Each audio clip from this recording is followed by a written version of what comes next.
नमस्ते, hello and welcome back to my channel. दोस्तों, मुझे पूरा यकीन है कि आप सब खैरियत से होंगे, कुशल मंगल होंगे, खुश होंगे। तो आज से हम लोग अपना कार्यक्रम शुरू करने वाले हैं रिएक्शन का, है ना। और जैसे कि मैंने आप सबसे रिक्वेस्ट किया था, कुछ दोस्तों ने मुझे सजेशंस भी दिए।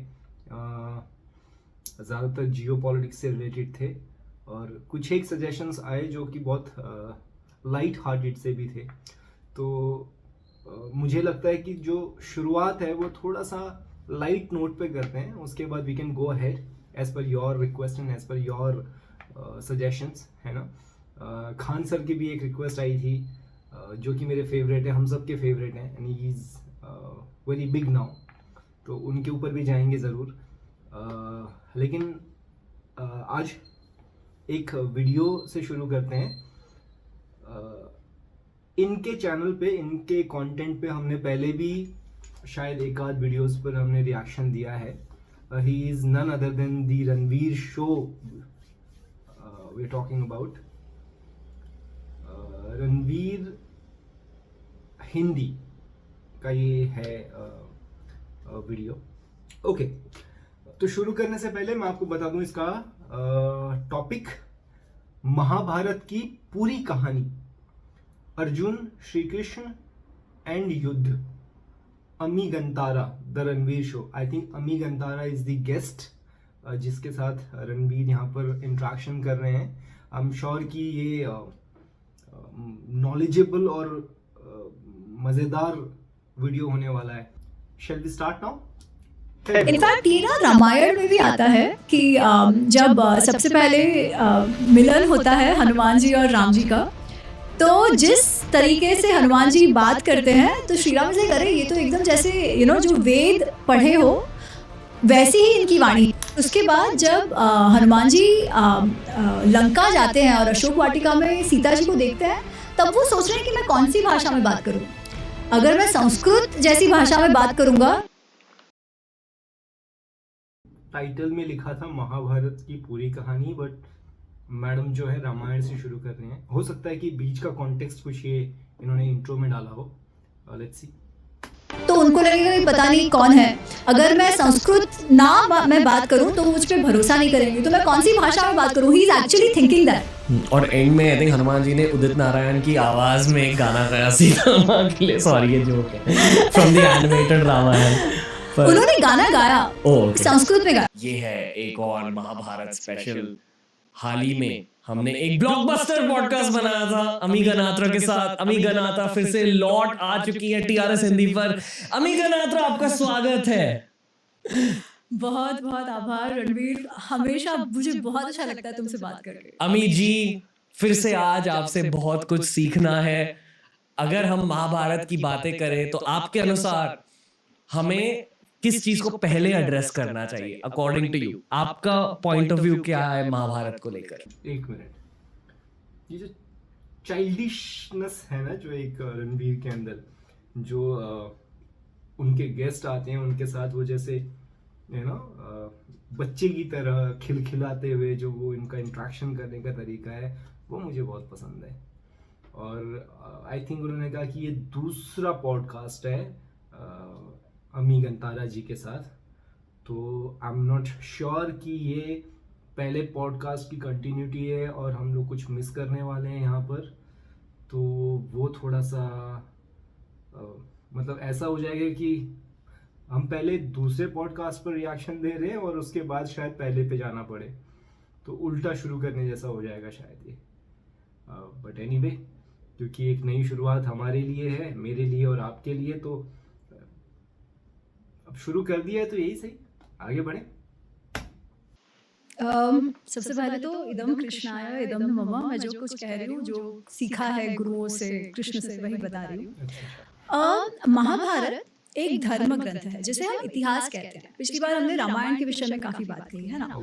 तो हमारे दो इतिहास हम मानते हैं, महाभारत और रामायण। इतिहास, जैसे मैं पिछली बार बता रही थी, is a case study of the wisdom that comes from the धर्मशास्त्र, कि हम अपना जीवन कैसे जिए, धर्म अर्थ काम मोक्ष के जो पुरुषार्थ हैं उनको कैसे जिए। धर्मशास्त्र मतलब हमारे जीवन को how to make it more worthwhile, how do we live a very fruitful life. तो हम सनातन धर्म में हम कहते हैं कि 4 गोल्स हैं, पुरुषार्थ टुवर्ड्स विच, जिसकी ओर हमको प्रयत्न करते रहना चाहिए, जिसके लिए हमें उद्यत रहना चाहिए, विच इज धर्म, अर्थ, काम और मोक्ष। तो अर्थ इज बेसिकली रिसोर्सेज, है ना। हम बिना रिसोर्सेज के कोई काम नहीं कर सकते, बिना पैसे के, बिना वेल्थ के हम कोई भी काम नहीं कर सकते। अगर हमको वो मैस्लोज हायरार्की है ना, तो मैस्लोज हायरार्की में first you have to fulfil your physical needs, right. For fulfilling physical needs आपको पैसे की आवश्यकता है, रिसोर्सेज की आवश्यकता है, that is the artha part. और जो गृहस्थ जीवन की हम बात करते हैं, दैट इज वो भाग है जीवन का जब अर्थ उत्पादन होता है, रिसोर्स जनरेशन वहां से होता है, ठीक है। तो काफी सारे अन्य पंथों में ये कहा जाता है कि पॉवर्टी इज ग्लोरिफाइड। हमारे में पॉवर्टी को ग्लोरीफाई नहीं करते, हम लक्ष्मी के उपासक हैं, है ना। तो लक्ष्मी मतलब क्या, रिसोर्सेज, वेल्थ, समृद्धि, प्रॉस्पेरिटी। तो वो जो भाग है वो अर्थ का है। We have to strive to attain prosperity and wealth, that is one. Second is kama. काम का अर्थ एक तो है, आपने रणबीर का रिएक्शन देखा, फेशियल एक्सप्रेशंस देखे कुछ मेरा भी वैसा ही है, बिकॉज आगे मैं आपको एक्सप्लेन करूंगा व्हाई, बिकॉज यू नो आई जब हम ये शब्दों को पकड़ के उसकी डिटेलिंग में जाने की कोशिश करते हैं तो बहुत सारी चीज़ें मुझे समझ में नहीं आती हैं, क्योंकि भाव को समझने की जो हमारी आदत है, हमारी इन द सेंस कि हम सब भारतीय लोगों की, कि हम शब्द के पीछे के भाव को पकड़ते हैं। अब अगर यदि हम लक्ष्मी कहें तो उसका हम धन से नहीं बल्कि यू नो आस्था से उसका एक तात्पर्य होता है। अब हम शब्दों को हम जब उसका व्याख्या करने बैठे तो फिर थोड़ा सा मैं भी समझने में, या फिर मैं थोड़ा स्लो हो जाता हूँ उन चीज़ों को समझने में। तो I think Ranbir is also facing the same problem. Let's go ahead. ठीक है। और दूसरा है लस्ट। सॉरी, एक्चुअली लस्ट नहीं कहना चाहिए मुझे, but the inclination to have intercourse और the attraction that happens, that is काम। क्यों होना चाहिए काम? अगर काम नहीं होगा, अगर अट्रैक्शन नहीं होगा, फिजिकल अट्रैक्शन, तो उत्पत्ति कैसे होगी? How will the procreation happen? या इस चीज को एक और नजरिए से भी अगर देखे, किसी भी चीज को हासिल करने के लिए उसकी ओर लस्ट चाहिए होता है, डिजायर, करेक्ट। फर्स्ट वो अंदर से, तो इवन जब क्रिएशन, एक तो उत्पत्ति इसकी लोगों की उत्पत्ति, वी प्रोक्रिएट, है ना। लोगों का जन्म ही तभी होगा जब इंटरकोर्स होगा और उसके द्वारा ही प्रजा की उत्पत्ति होगी। और जो पुरुषार्थ है काम का, उसका एक कारण ये भी है कि प्रजा की उत्पत्ति होती रहे। If there is no procreation, समाज ही नहीं होगा। तो समाज के लिए उत्पत्ति होना तो आवश्यक है, ठीक है।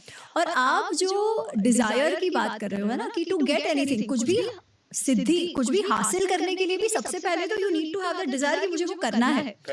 तो जब क्रिएशन की बात आती है, सृजन की बात आती है विश्व की, तो उसमें भी कहते हैं कि पहले जो ब्रह्म तत्व जो है, ठीक है, which is formless, no form, no roop, nothing, जब एग्जिस्टेंस भी नहीं था, ना सत ना असत, ना एग्जिस्टेंस था ना नॉन एग्जिस्टेंस था, तभी वो जो तत्व था, सबसे पहले दैट तत्व डिजायर्ड टू क्रिएट, ठीक है। तो वो जब डिजायर हुआ क्रिएट करने का, तभी जाके वो मल्टीप्लाई हुआ, और वो मल्टीप्लिकेशन के कारण सृजन हुआ। तो वो काम एस्पेक्ट उसमें भी हम देखते हैं जो वेदों में आते हैं, यानी कि बेसिकली भगवान के मन के अंदर भी शायद काम की एब्सोल्युटली भावना थी।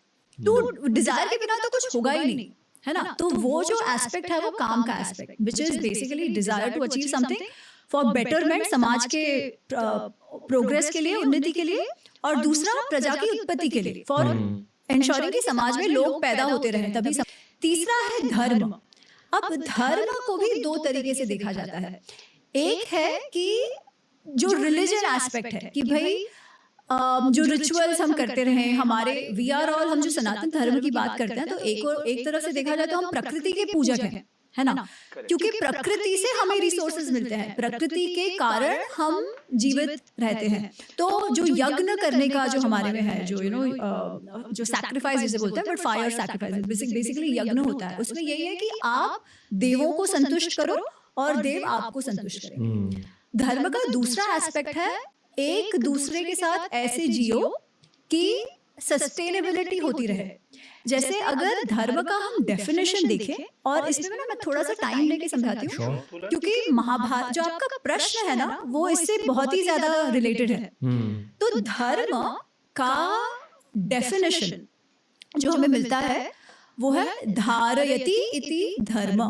धर्म का जो रूट वर्ड है, संस्कृत के सारे जो हमारे शब्द हैं वो किसी ना किसी धातु से आते हैं, रूट वर्ड से। तो रूट वर्ड इज ध्रुव। धैर्य का भी रूट वर्ड ध्रुव ही आता है। ध्रुव धारणे, धारणे मतलब to uphold, to sustain something, जिसके कारण वो धारण होता रहे, चलता रहे। ठीक है, हम जो धारणा के योग में बात करते हैं, दैट इज व्हाट वी से, hold that one thought in your mind and focus on that. Basically holding, upholding, sustaining, that is dhruv. तो धारयति इति धर्म, that which upholds and sustains, that is धर्म। अब ये तो बहुत ही बड़ा कॉन्सेप्ट है, इसको समझे कैसे रियल लाइफ में, है ना। तो हम एक दूसरे के साथ समाज में इस तरीके से जिए कि सस्टेनेबिलिटी रहे। हमको लगता है सस्टेनेबिलिटी आजकल की टर्म है, it's a woke new term, but नहीं, we lived in sustenance with everything around us. इसका अर्थ क्या कि हम इकोलॉजी, हम क्योंकि प्रकृति के पूजक थे, है ना। प्रकृति के पूजक क्यों? अगर प्रकृति सस्टेन करेगी तो हम सस्टेन करेंगे। इसके अलावा समाज में हम हमारे बहुत सारे कर्तव्य हैं। जैसे आप हैं, वो किसी के पुत्र हैं, किसी के भाई हैं, आप कहीं पर काम करते हैं, आपका स्वयं का ऑर्गेनाइजेशन है, the TRS show. Do you have so many people who are employed with you, जो आपके यहाँ काम करते हैं, है ना। तो अगर TRS को आपको बड़ा करना है तो आपका कुछ कर्तव्य है उसके प्रति। आपका ये भी कर्तव्य है कि आपके जो एम्प्लॉइज हैं उनको आप सही से वेतन दो, सैलरी दो, उनको आप खुश रखो। जो आपके एम्प्लॉइज हैं उनको TRS को बड़ा करना है और अपना प्रोग्रेस करते रहना है, तो उनको भी जो कर्तव्य उनको दिया गया है उनको ढंग से करना पड़ेगा। This is your employ employer dharma. You do your kartavya और वो लोग अपना कर्तव्य करेंगे, तभी ही जो आपका यूनिट है TRS का वो उन्नति करता रहेगा, प्रोग्रेस करता रहेगा। Similarly if you extend that unit to a समाज, एक सोसाइटी है, वहां पर अगर हम सब अपना कर्तव्य करते रहे, अपने धर्म के हिसाब से जीते रहे, तो वो समाज सस्टेन होता रहेगा। That aspect is also dharma, to live in a way which makes your society and the unit, the system that you are a part of. System could be your family, your organization, your community, your देश, आपका राष्ट्र, सभी कुछ systems है। वो sustain करने के लिए आप जिस तरीके से जियो, वो धर्म का एस्पेक्ट है। ठीक है, और eventually that is the third पुरुषार्थ। और जो चौथा है वो है मोक्ष। मोक्ष तो चलो ये है ना कि आप मोक्ष की अगर आप कामना करोगे तो मोक्ष नहीं मिलेगा। मोक्ष वो स्थिति है जब आप सारी कामनाओं से रहित हो और जो संसार चक्र है कि जीवन मरण, जीवन मरण, हमारे में तो हम कहते हैं ना कि जीवन मरण चलते रहता है, it's not one time, it is a cyclical thing, वो चलते रहता है। तो जब उससे बाहर निकल जाओ और ब्रह्म तत्व में लीन हो जाओ, वो मोक्ष है। अब वहां तक अगर हम ना भी पहुंचे तो भी एक मिनट है, मुझे और आपको शायद लग रहा होगा कि हमें समझ में आ रहा है, बट ये ना बहुत हैवी है एक्चुअली, यू नो, कि मैडम क्या कह रही हैं कि जो आप पाना चाहते हो उसको पाने की इच्छा छोड़ दो, तब वो चीज़ आपको मिलेगी। और एक तरफ हम ये कह रहे हैं कि that you need to have a desire to, you know, achieve something. तो if I leave the desire to achieve मोक्ष स्टेट, यार I'll tell you what, maybe I'm a little stupid to understand this thing in a wider context, but फिर भी मैं कोशिश करूँगा, और जहाँ कहीं मुझे लगे मैं नहीं समझ रहा हूँ और आपको लगे कि you know you can help me out with, just बताना मुझको। मैं तो ये भी भूल गया कि रणवीर ने क्वेश्चन पूछा क्या था, जिस पर एमी गंतारा जी ये सब बोल रही हैं। क्वेश्चन याद है आपको? Let's go ahead. क्या पता दोबारा। ये त्रिवर्ग, त्रिपुरुषार्थ, जो त्रिवर्ग, चतुर्विध पुरुषार्थ और त्रिविध पुरुषार्थ, तो ये तीन जो है वो पुरुषार्थ हमारे जीवन। क्या था? क्या था? थोड़ा सा पीछे जाके देखें। थोड़ा सा पीछे जाके देखें। यहाँ से शुरू करते हैं। यहाँ से अब निकल जाओ और ब्रह्म तत्व में लीन हो जाओ, वो मोक्ष है। अब वहां तक अगर हम ना भी पहुंचे तो भी ये त्रिवर्ग, त्रिपुरुषार्थ, जो त्रिवर्ग, चतुर्विध पुरुषार्थ और त्रिविध पुरुषार्थ, तो ये 3 जो है वो पुरुषार्थ हमारे जीवन में जो goals towards which we should live our lives.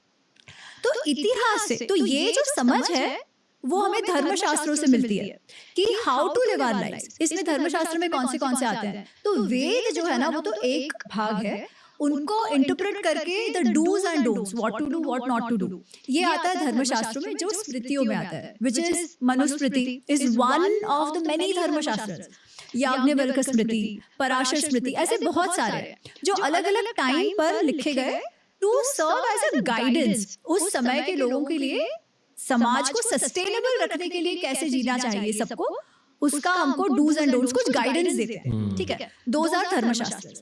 अब what is Mahabharata? Mahabharata and Ramayana basically हमें कहते हैं कि एक तो थ्योरी है, थ्योरी में ये करो ना करो, ऐसा करोगे तो आपको ऐसा पाप मिलेगा या ऐसा पुण्य मिलेगा, you know we believe in the karma siddhanta कि जैसा करोगे वैसा भरोगे। पर कोई भी थ्योरी जब we see it live in action, case study में जब हम पढ़ते हैं तो वो ज्यादा समझ में आती है। तो महाभारत और रामायण वो केस स्टडीज है कि हमारे पूर्वज कैसे जिए, उनके कर्मों का क्या इवेंचुअली उनको कर्म फल मिला, और उनके जीवन से हम हमारे जीवन को कैसे अच्छा बना सकते हैं, इस तरीके से जी सके कि उन्होंने जो गलतियां की वो हम ना करें, ठीक है। That is the purpose of इतिहास। तो महाभारत को अगर समझना हो, जो आपका प्रश्न था, सॉरी घूम फिर के मैं वहां पर आ रही हूँ, तो महाभारत को समझने के लिए सबसे पहले तो हमको महाभारत के कथा को, इतिहास को उसके रूप में समझना होगा। क्यों? क्योंकि एज आई सेड उसका एक पर्पस है। क्या पर्पस है? कि उससे हम धर्म अर्थ काम के गोल्स के विषय में सीखे, कैसा एक्शन होगा तो क्या उसका फल हो सकता है, कैसे धर्म संकट, यू नो अर्जुन के साथ जो होता है वो कुरुक्षेत्र में, ही स्टोन, उसको लग रहा है कि क्या मेरा कुटुंब धर्म ज्यादा महत्वपूर्ण है या क्षत्रिय धर्म? क्षत्रिय धर्म के हिसाब से न्याय, justice was important, they had to establish justice, वो भी एक था। परंतु कुटुंब को आप बनाए रखो, कुटुंब का विनाश ना हो, ये भी एक धर्म है। अब ये दोनों का क्लैश हो गया, विच इज धर्म संकट, जो हम एथिकल डायलेमा बोलते हैं। तो उस परिस्थिति में आप कौन सा धर्म आपको चूज करना चाहिए? हम सबके लाइफ में तो वो संकट आते ही है कि at any point in time, क्या छोटी सी बात कि क्या मेरा एक बच्चा है, उसको वो बहुत बीमार है, पर मेरे ऑर्गेनाइजेशन में तभी एक बहुत इंपॉर्टेंट मीटिंग है विच विल मेक और ब्रेक की कोई बड़ी सी डील होने वाली है, तो मुझे क्या करना चाहिए? बोथ आर इक्वली इंपॉर्टेंट, दोनों ही महत्वपूर्ण है। तो उस परिस्थिति में मैं कैसे निर्णय लूं? ये तो छोटी सी बात है, अर्जुन का और भी बड़ा है, बट दीज आर इवन धर्म संकट जो हम सबको गुजरना पड़ता है। तो तब कैसे निर्णय लिया जाए? इस सब की सीख हमें इतिहास से मिलती है, महाभारत से मिलती है, और हमको इसीलिए महाभारत को उसके रूप में समझना होगा और इस दृष्टि से समझना होगा, रादर देन जज सही राइट और wrong, what is it that I gain from. तो this is how we should, according to me, मेरे मत के हिसाब से महाभारत को पढ़ना और समझना चाहिए। नहीं, श्योर। आई फील कि अब हम पॉडकास्ट 3 साल से करते आ रहे हैं, हर साल मैं एक महाभारत स्पेशल करता हूँ, जहां पिछले साल की सीख मैं उस पॉडकास्ट में डाल देता हूँ। तो इस साल के थीम्स है नेचुरल हिस्ट्री यानी कि ह्यूमन हिस्ट्री, सेकंड थीम है साइफाई एलिमेंट, और तीसरा फैक्टर है grey characterisation.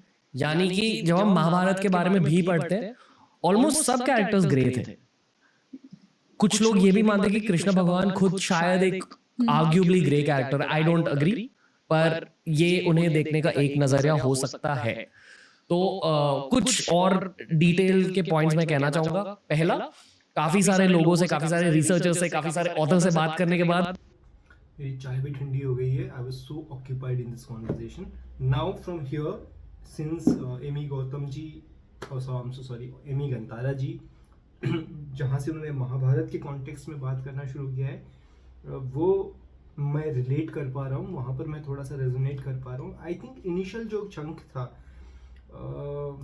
It was more of a like, you no, वो जो जीवन दर्शन की बात चल रही थी जहाँ पर, तो शायद कहीं ना कहीं वो मॉडर्न डे लाइफ को और यू नो हमारी जो हिस्ट्री है उनके बीच में एक क्या कहते हैं तालमेल दिखाने की या फिर कोरिलेशन के साथ वो समझाने की कोशिश कर रहे थे।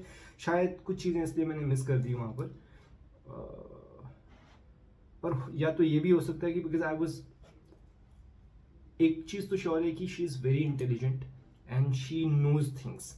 तो वो जब, और उनका बोलना, उनका व्हेन शी वाज एक्सप्लेनिंग, वो इतनी स्पीड में बता रही थी कि जो पीछे की चीज़ें थी वो my mind was just exploring those things, तो इतने में वो आगे बढ़ रही थी। शायद इसलिए भी मैं थोड़ा सा, बट वो जो शुरू का चंक है, मुझे लगता है मुझे 2-3 बार देखना पड़ेगा उस कॉन्टेक्स्ट को बेटर तरीके से समझने के लिए। But let's go ahead with the Mahabharata part. Let's go. I feel कि महाभारत एक असली युद्ध था जो हुआ 3100 BCE के आसपास, 3100 BCE, मतलब आज से 5000 साल पहले रफली। महाभारत के एंड में कृष्ण भगवान का देहांत हो जाता है और वहां से कलयुग की शुरुआत होती है।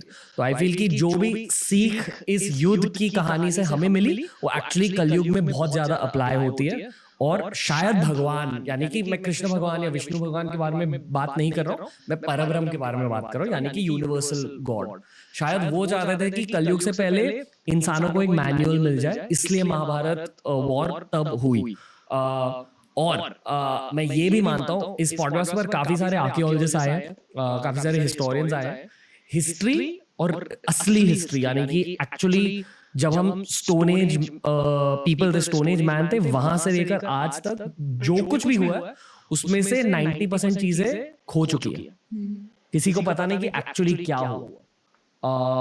जो ये मानते कि नहीं नहीं ये डेफिनेटली हुआ, नहीं तो वो डेफिनेटली हुआ, ये सब गेस वर्क है। ठीक है, उस हिसाब से मैं डेफिनेटली एक चीज मानता हूं कि हमारे सोसाइटी से आने से पहले भी सोसाइटीज थी जो बहुत ज्यादा एडवांस थी, उनमें टेक्नोलॉजिकल कैपेबिलिटीज थी। और मैं ये इसलिए मानता हूं क्योंकि इजिप्ट में पिरामिड्स में एक बड़ी बैटरी मिली। अब वो किस चीज को पावर कर रही थी किसी को नहीं पता। उसकी कार्बन डेटिंग करी तो इट्स रफली around the same time 3000-4000 BC, जो महाभारत का टाइम। मतलब उस टाइम में बैटरीज भी थी, वो भी इजिप्ट में। और ये कहा जाता है कि भारत एक नॉलेज का कैपिटल था, विद्या का कैपिटल था। तो अगर वहां बैटरीज थी, आई एम श्योर यहाँ एटलीस्ट बैटरीज तो होंगी, और कुछ भी था शायद। फिर यहाँ अस्त्रों की बातें होती है कि मंत्र जाप करके किसी चीज को चार्ज कर देते थे, विमानों की बातें होती है, एलियंस की बातें होती है। और फाइनली मैं ये कहना चाहूंगा कि एक्चुअली शाहरुख खान ने 2011 में ये चीज कही थी रावण के रिलीज के बाद। उन्होंने कहा कि उनका एक ड्रीम प्रोजेक्ट है कि उन्हें लाइफ में एक बार किसी महाभारत प्रोजेक्ट पे काम करना है जहां हर कैरेक्टर को एक सुपर हीरो की तरह दिखाया गया। और ये मेरा नजरिया है महाभारत को लेकर कि हाँ ये सब सुपर हीरोज थे। पता नहीं अगर ये सच है कि अर्जुन में न्यूक्लियर बॉम्ब्स की पावर थी या भीम में सुपर ह्यूमन स्ट्रेंथ थी, बट आई एम श्योर कि ऐसे ही कुछ लोग थे, अर्जुन थे, भीम थे, जिनमें थोड़ी ज्यादा एबिलिटीज थी as compared to other people. तो इस साइफाई एलिमेंट को लेकर आपकी क्या राय है, या जो भी मैंने अब कहा आपको उसके ऊपर आपका ओपिनियन? तो सबसे पहले तो मैं आपके साथ पूर्ण तरीके से सहमत हूँ कि महाभारत हुआ है।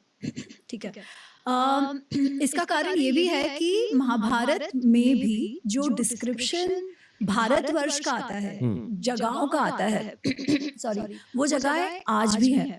इतना डिस्क्रिप्शन नहीं तो किसी काव्य के लिए, सिर्फ एंटरटेनमेंट के लिए करना हो तो एक तो आवश्यकता भी नहीं थी, और दूसरा ह्यूमनली पॉसिबल नहीं था। आज तो हमारे पास ड्रोन्स, ये वो सैटेलाइट टेक्नोलॉजी सब है, तब तो वैसा at least we don't have proofs for it. फिर भी उन्होंने इतना अगर मैपिंग किया है तो उसका मतलब किसी ना किसी ने ये करा तो था। That is one.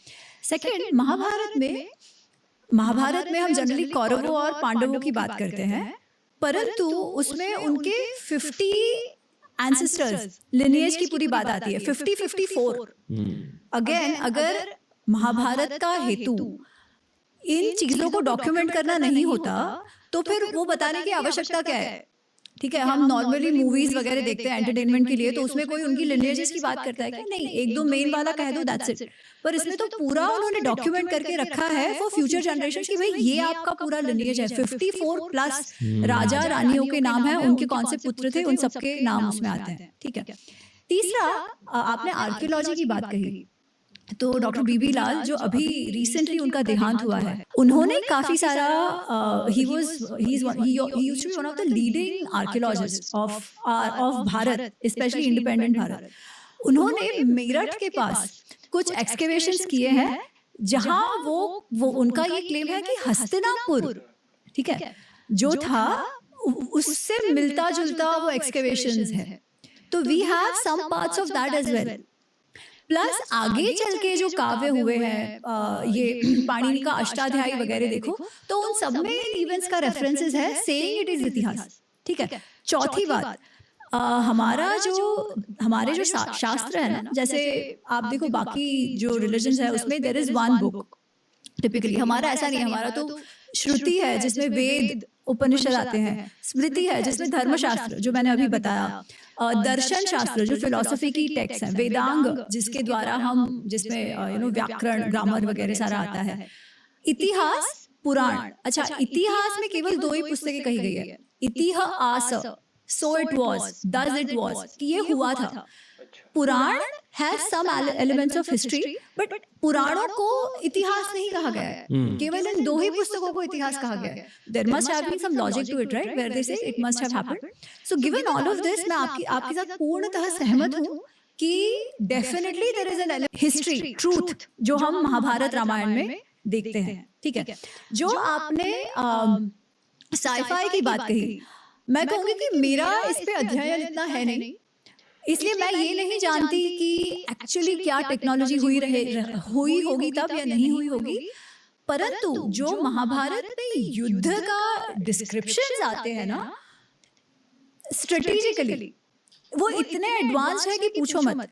प्रत्येक दिन आज भी जब युद्ध होते हैं तो we talk about strategic formations, है ना, तो strategic formations of the army. तो प्रत्येक दिन दोनों साइड कौरवों ने और पांडवों ने कितने सारे व्यूहों की रचना की है। View is basically a formation, कि भाई आप कैसे अपने सोल्जर्स जो हैं, जो आपकी सेना है, उसको किस तरीके से खड़ा करोगे, उसकी मूवमेंट कैसी होगी, आप डिफेंसिव पोजीशन लोगे या अटैकिंग पोजीशन लोगे, ठीक है। हम chakravyuh is very famous, which we know कि ऐसा गोल गोल गोल गोल गोल गोल, एंड जो सामने वाला जो अपोजिंग साइड है, they had to get in धीरे धीरे, जिसमें अभिमन्यु फंस गए थे। उससे भी एक कॉम्प्लेक्स फॉर्मेशन है जो चक्र शकट व्यू जिसमें आता है, जिसमें अभिमन्यु की मृत्यु हो जाती है। उसके बाद अर्जुन प्रतिज्ञा करते हैं कि दूसरे दिन वो जयद्रथ का वध करेंगे। अब जयद्रथ का वध करने की बात इसलिए आती है क्योंकि वो जो चक्रव्यूह था, तो द्रोण जानते थे कि अर्जुन और कृष्ण के अलावा जो वहां युद्ध में मौजूद थे, कोई चक्रव्यूह तोड़ना जानता नहीं है। तो अगर वो चक्रव्यूह नहीं तोड़ पाएंगे तो बहुत ही सुलभता से द्रोणाचार्य युधिष्ठिर को पकड़ लेंगे। अब राजा को पकड़ लिया तो खेल खत्म, the war would have been over. So that was the idea, इसीलिए अर्जुन को दूर लेके जाते हैं। अब चक्रव्यूह में अंदर तो जाना पड़ेगा, तो द्रोण ये नहीं जानते थे कि अभिमन्यु को आता था चक्रव्यूह के अंदर जाना, पर अभिमन्यु को बाहर निकलना नहीं आता था। उनका जो प्रशिक्षण था, जो ट्रेनिंग था, वो सिर्फ एक तरफ की हुई थी, जाने की हुई थी, बाहर निकलने की हुई नहीं थी अभी। तो युधिष्ठिर कहते हैं आप जाओ, अभिमन्यु आप अंदर जाओ और हम आपके पीछे पीछे आते हैं, ठीक है, then we will manage, once we are in हम मैनेज कर लेंगे। परंतु अभिमन्यु तो चक्रव्यूह का एंट्री तोड़ के घुस जाते हैं अंदर। जयद्रथ को कहते हैं कि वरदान मिला है कि एक दिन के लिए अर्जुन को छोड़कर वो बाकी सारे पांडव और सैनिकों को कंट्रोल करेंगे, वो सब पे भारी पड़ेंगे। तो अभिमन्यु अकेला अंदर चला जाता है और बाकी सब वहीं के वहीं बाहर रुक जाते हैं, और अभिमन्यु अंदर जाता है और सब मिलकर, सारे बड़े बड़े जो महारथी हैं वो मिलकर अभिमन्यु को, निहत्थे अभिमन्यु को मारते हैं, विच वी नो, ठीक है। तो क्योंकि जयद्रथ के कारण कोई अभिमन्यु के साथ जा नहीं पाया, तो अर्जुन ने ये प्रतिज्ञा करी थी कि मैं अगले दिन सूर्यास्त के पहले जयद्रथ का वध करूंगा। अच्छा, अब और वो कहता है कि अगर मैं जयद्रथ का वध ना कर पाऊं तो मैं अग्नि स्नान कर लूंगा। अब विद अर्जुन गॉन, अगेन खेल वुड हैव बीन खत्म। He was one of the finest warriors they had. Of course Bhim was equally good, Satyaki was also good, but Arjun was Arjun, है ना। तो अब आप स्ट्रेटजी के अनुसार सोचो, सामने वालों को सिर्फ एक चीज करना है, समहाउ जयद्रथ को अर्जुन से बचाना है। तो वो जो बचाने के लिए जो अगेन जो स्ट्रेटेजिक फॉर्मेशन करते हैं द्रोणाचार्य, उसका डिटेल दिया हुआ है कि वो कैसे वो फॉर्मेशन कर रहे हैं. तो इट इज कॉल्ड चक्र शकट व्यू, which is like an ellipsis जैसे होता है, ठीक है, विच इज चक्र शकट इज अ वैगन, रथ मान लो. उसका जो रथ है और उसका जो व्हील है चक्र, उसके जैसा आउटर फॉर्मेशन है. फिर उसके अंदर और एक व्यू बनाया है which is a Padma view, जैसे लोटस. अब लोटस कैसे होता है कि ऐसे और नीचे सारे लीव्स मिलते हैं उसके, है ना, तो बहुत क्राउडेड होता है. उसके अंदर और एक व्यू बनाया है विच इज कॉल्ड सूची मुख. सूची मुख इज बेसिकली जो नीडल होती है उसका जो होल है, ठीक है, तो वैसा व्यू बनाया है. उसके अंदर जयद्रथ है, इतने लेवल्स के अंदर, ठीक है, और उसके भी आसपास और 6 बड़े बड़े महारथी है तो प्रोटेक्टिव. तो ये डिस्क्रिप्शन भी उन्होंने इतना दिया हुआ है. तो ऐसे साइफाई तो नहीं मालूम, but strategically it was a very very advanced war. और जो टेक्निक्स की बात होती है कि वो ऑफ कोर्स मंत्र की बात तो है ही कि वो उनका फोकस भी उतना रहा होगा, मंत्र शक्ति इतनी स्ट्रांग रही होगी कि जो मंत्र अनुष्ठान से अस्त्र की बात तो है. सो दैट आई बिलीव, ठीक है. तीसरा आपने कहा सुपर हीरोज. तो were they people of superior capabilities? Absolutely, ठीक है. But is it something which is out of the ordinary? हाँ, आज के परिप्रेक्ष्य में हमको लगता है out of the ordinary. But उन्होंने वो पाया कैसे? Is also very interesting. चलो, भीम तो पहले से बहुत ही strong थे. He was born with strength. But Arjun एक जो कैरेक्टर है ना, वो बहुत उससे बहुत सीखने जैसा है कि उसने अपनी कैपेबिलिटी, अपना सामर्थ्य किस तरीके से डेवलप किया. तो एक तो उनकी जो कहानी है वो सब जानते हैं कि वो द्रोणाचार्य एक परीक्षा ले रहे थे और वो झाड़ पर एक पक्षी रखा था और वो सबको पूछते हैं कि जो उनके स्टूडेंट्स जब वो थे, जब छोटे तो नहीं बट 15-20 जो भी 14-15 साल के थे, और उनको पूछते हैं आपको क्या दिखाई दे रहा है झाड़ पर. तो सब कहते हैं, तो पहले दुर्योधन से पूछते हैं तो वो कहता है हाँ मुझे पक्षी दिखाई दे रहा है, आजू बाजू में पत्ते दिखाई दे रहे हैं. युधिष्ठिर से पूछता है, वो भी यही कहते हैं कि ये भी दिखाई दे रहा है, मुझे आकाश दिखाई दे रहा है, सब कुछ, सो द पक्षी एंड एवरीथिंग एल्स. अर्जुन से पूछते हैं तुमको क्या दिखाई दे रहा है. तो अर्जुन कहता है मुझे केवल और केवल पक्षी का ये गला दिखाई दे रहा है. किसी कहानियों में आंख की बात करते हैं, बट जनरली वो जो व्यास रचित महाभारत में गले की बात है. एनीवेज, ही सेज मुझे और कुछ नहीं दिखाई दे रहा. That one pointed focus he has developed. Dronacharya बोलते हैं शूट, और तुरंत जाके वो जो झाड़ पर है उसका गला निकल जाता है. अब ऐसे जो वीडियोस होते हैं ना, इस पे रिएक्शन नहीं दिया जाता. ऐसे वीडियोस से सीखा जाता है. तो मुझे जस्ट सडनली रियलाइज हुआ कि we are too small to react on something like this, but I wanted to watch this because it's really informative and educating video. At the end of the video we will try to discuss few things जो हमें समझ में आया, या कुछ और चीज़ें जो हमें और डिटेल में समझने की ज़रूरत है शायद. लेकिन फ़िलहाल मेरे पास शब्द नहीं है कुछ भी बोलने के लिए कि she is too intelligent and she knows things. That's amazing. What's her qualification, कि मतलब क्या उन्होंने कुछ PhD की हुई है धर्मशास्त्रों में या something like that. That focus Arjun has, जो बाकी सारे भी योद्धा थे उन्होंने वो डेवलप नहीं किया था. अब अर्जुन ने किया कैसे? Practice and practice. There is another beautiful story. Can I take time? Sure. तो एक दिन तो बेसिकली अर्जुन कैसा है कि बाकी सब लोग अपना प्रैक्टिस वगैरह करते थे, but Arjun was beyond everybody. Like Dronacharya भी बहुत आश्चर्यचकित थे कि ये पूरे टाइम वो फोकस उसका कि करना है, प्रैक्टिस करना है, ये करना है, वो करना है. तो उन्होंने जो अपने कुक थे जो खाना वाना बनाते थे ये बच्चों के लिए, उनको बोल के रखा था कि अर्जुन को ना कभी अंधेरे में खाना मत देना और उसको बताना मत कि मैंने ये बताया है. अच्छा, बट संयोगवश जो होना था, तो एक दिन क्या हुआ, वो बच्चे रात को खा रहे थे और दिए जल रहे थे और बहुत जोर से आंधी आई और दिए बुझ गए. ठीक है, तो बाकी हम क्या करेंगे, अरे अंधेरा हो गया तो भी हम खा रहे हैं, गप्पे मार रहे हैं, ऐसी कोई बात होगी. अर्जुन खा रहा था और अचानक से उसे सूझा कि अंधेरा हो गया है, मुझे मेरा हाथ दिख नहीं रहा, ना ही मुझे निवाला दिख रहा है, पर फिर भी वो हाथ मेरे मुंह में ही जा रहा है. ठीक है, हमको लगता है कि दिखेगा इसलिए जा रहा है, but even without that is going. तो उसको लगा अच्छा इसका मतलब ये अभ्यास के कारण हुआ है, मेरे हाथ में वो मसल मेमोरी है ना, कि वो मेरे मुंह तक ही जाता है। इसका अर्थ अगर मैं कोई भी चीज के लिए प्रैक्टिस करता रहूं तो मैं वो कर पाऊंगा, my body will be capable of doing that just by practice. उस दिन के बाद वो लड़का कभी रात को सोता ही नहीं था, रात को वो प्रैक्टिस करते रहता था। और एक बार द्रोणाचार्य को आवाज आई कि क्या है, तो ही वुड प्रैक्टिस की अंधेरे में भी वो बाण कैसे निशाने पे लगाए, एरो को कैसे निशाने पे लगाए, वो जो शब्द वेदी है ना सिर्फ आवाज सुनकर, and he achieves that. Generally हम रुकते हैं कि हमको टीचर कुछ सिखाए, नहीं, he knew what he wanted and he practised to get it done. ठीक है, this was the quality of Arjun कि सीखना है तो उसके लिए पूरा परिश्रम कर देना है। और इस तरीके से उसका जो नाम है गुड़ाकेश वो भी पड़ता है। तो गुड़ाकेश एक तो ये कि केश आपके वो जटाओं वाले हो, बट गुड़ाकेश का अर्थ ये भी होता है one who had achieved control over his sleep.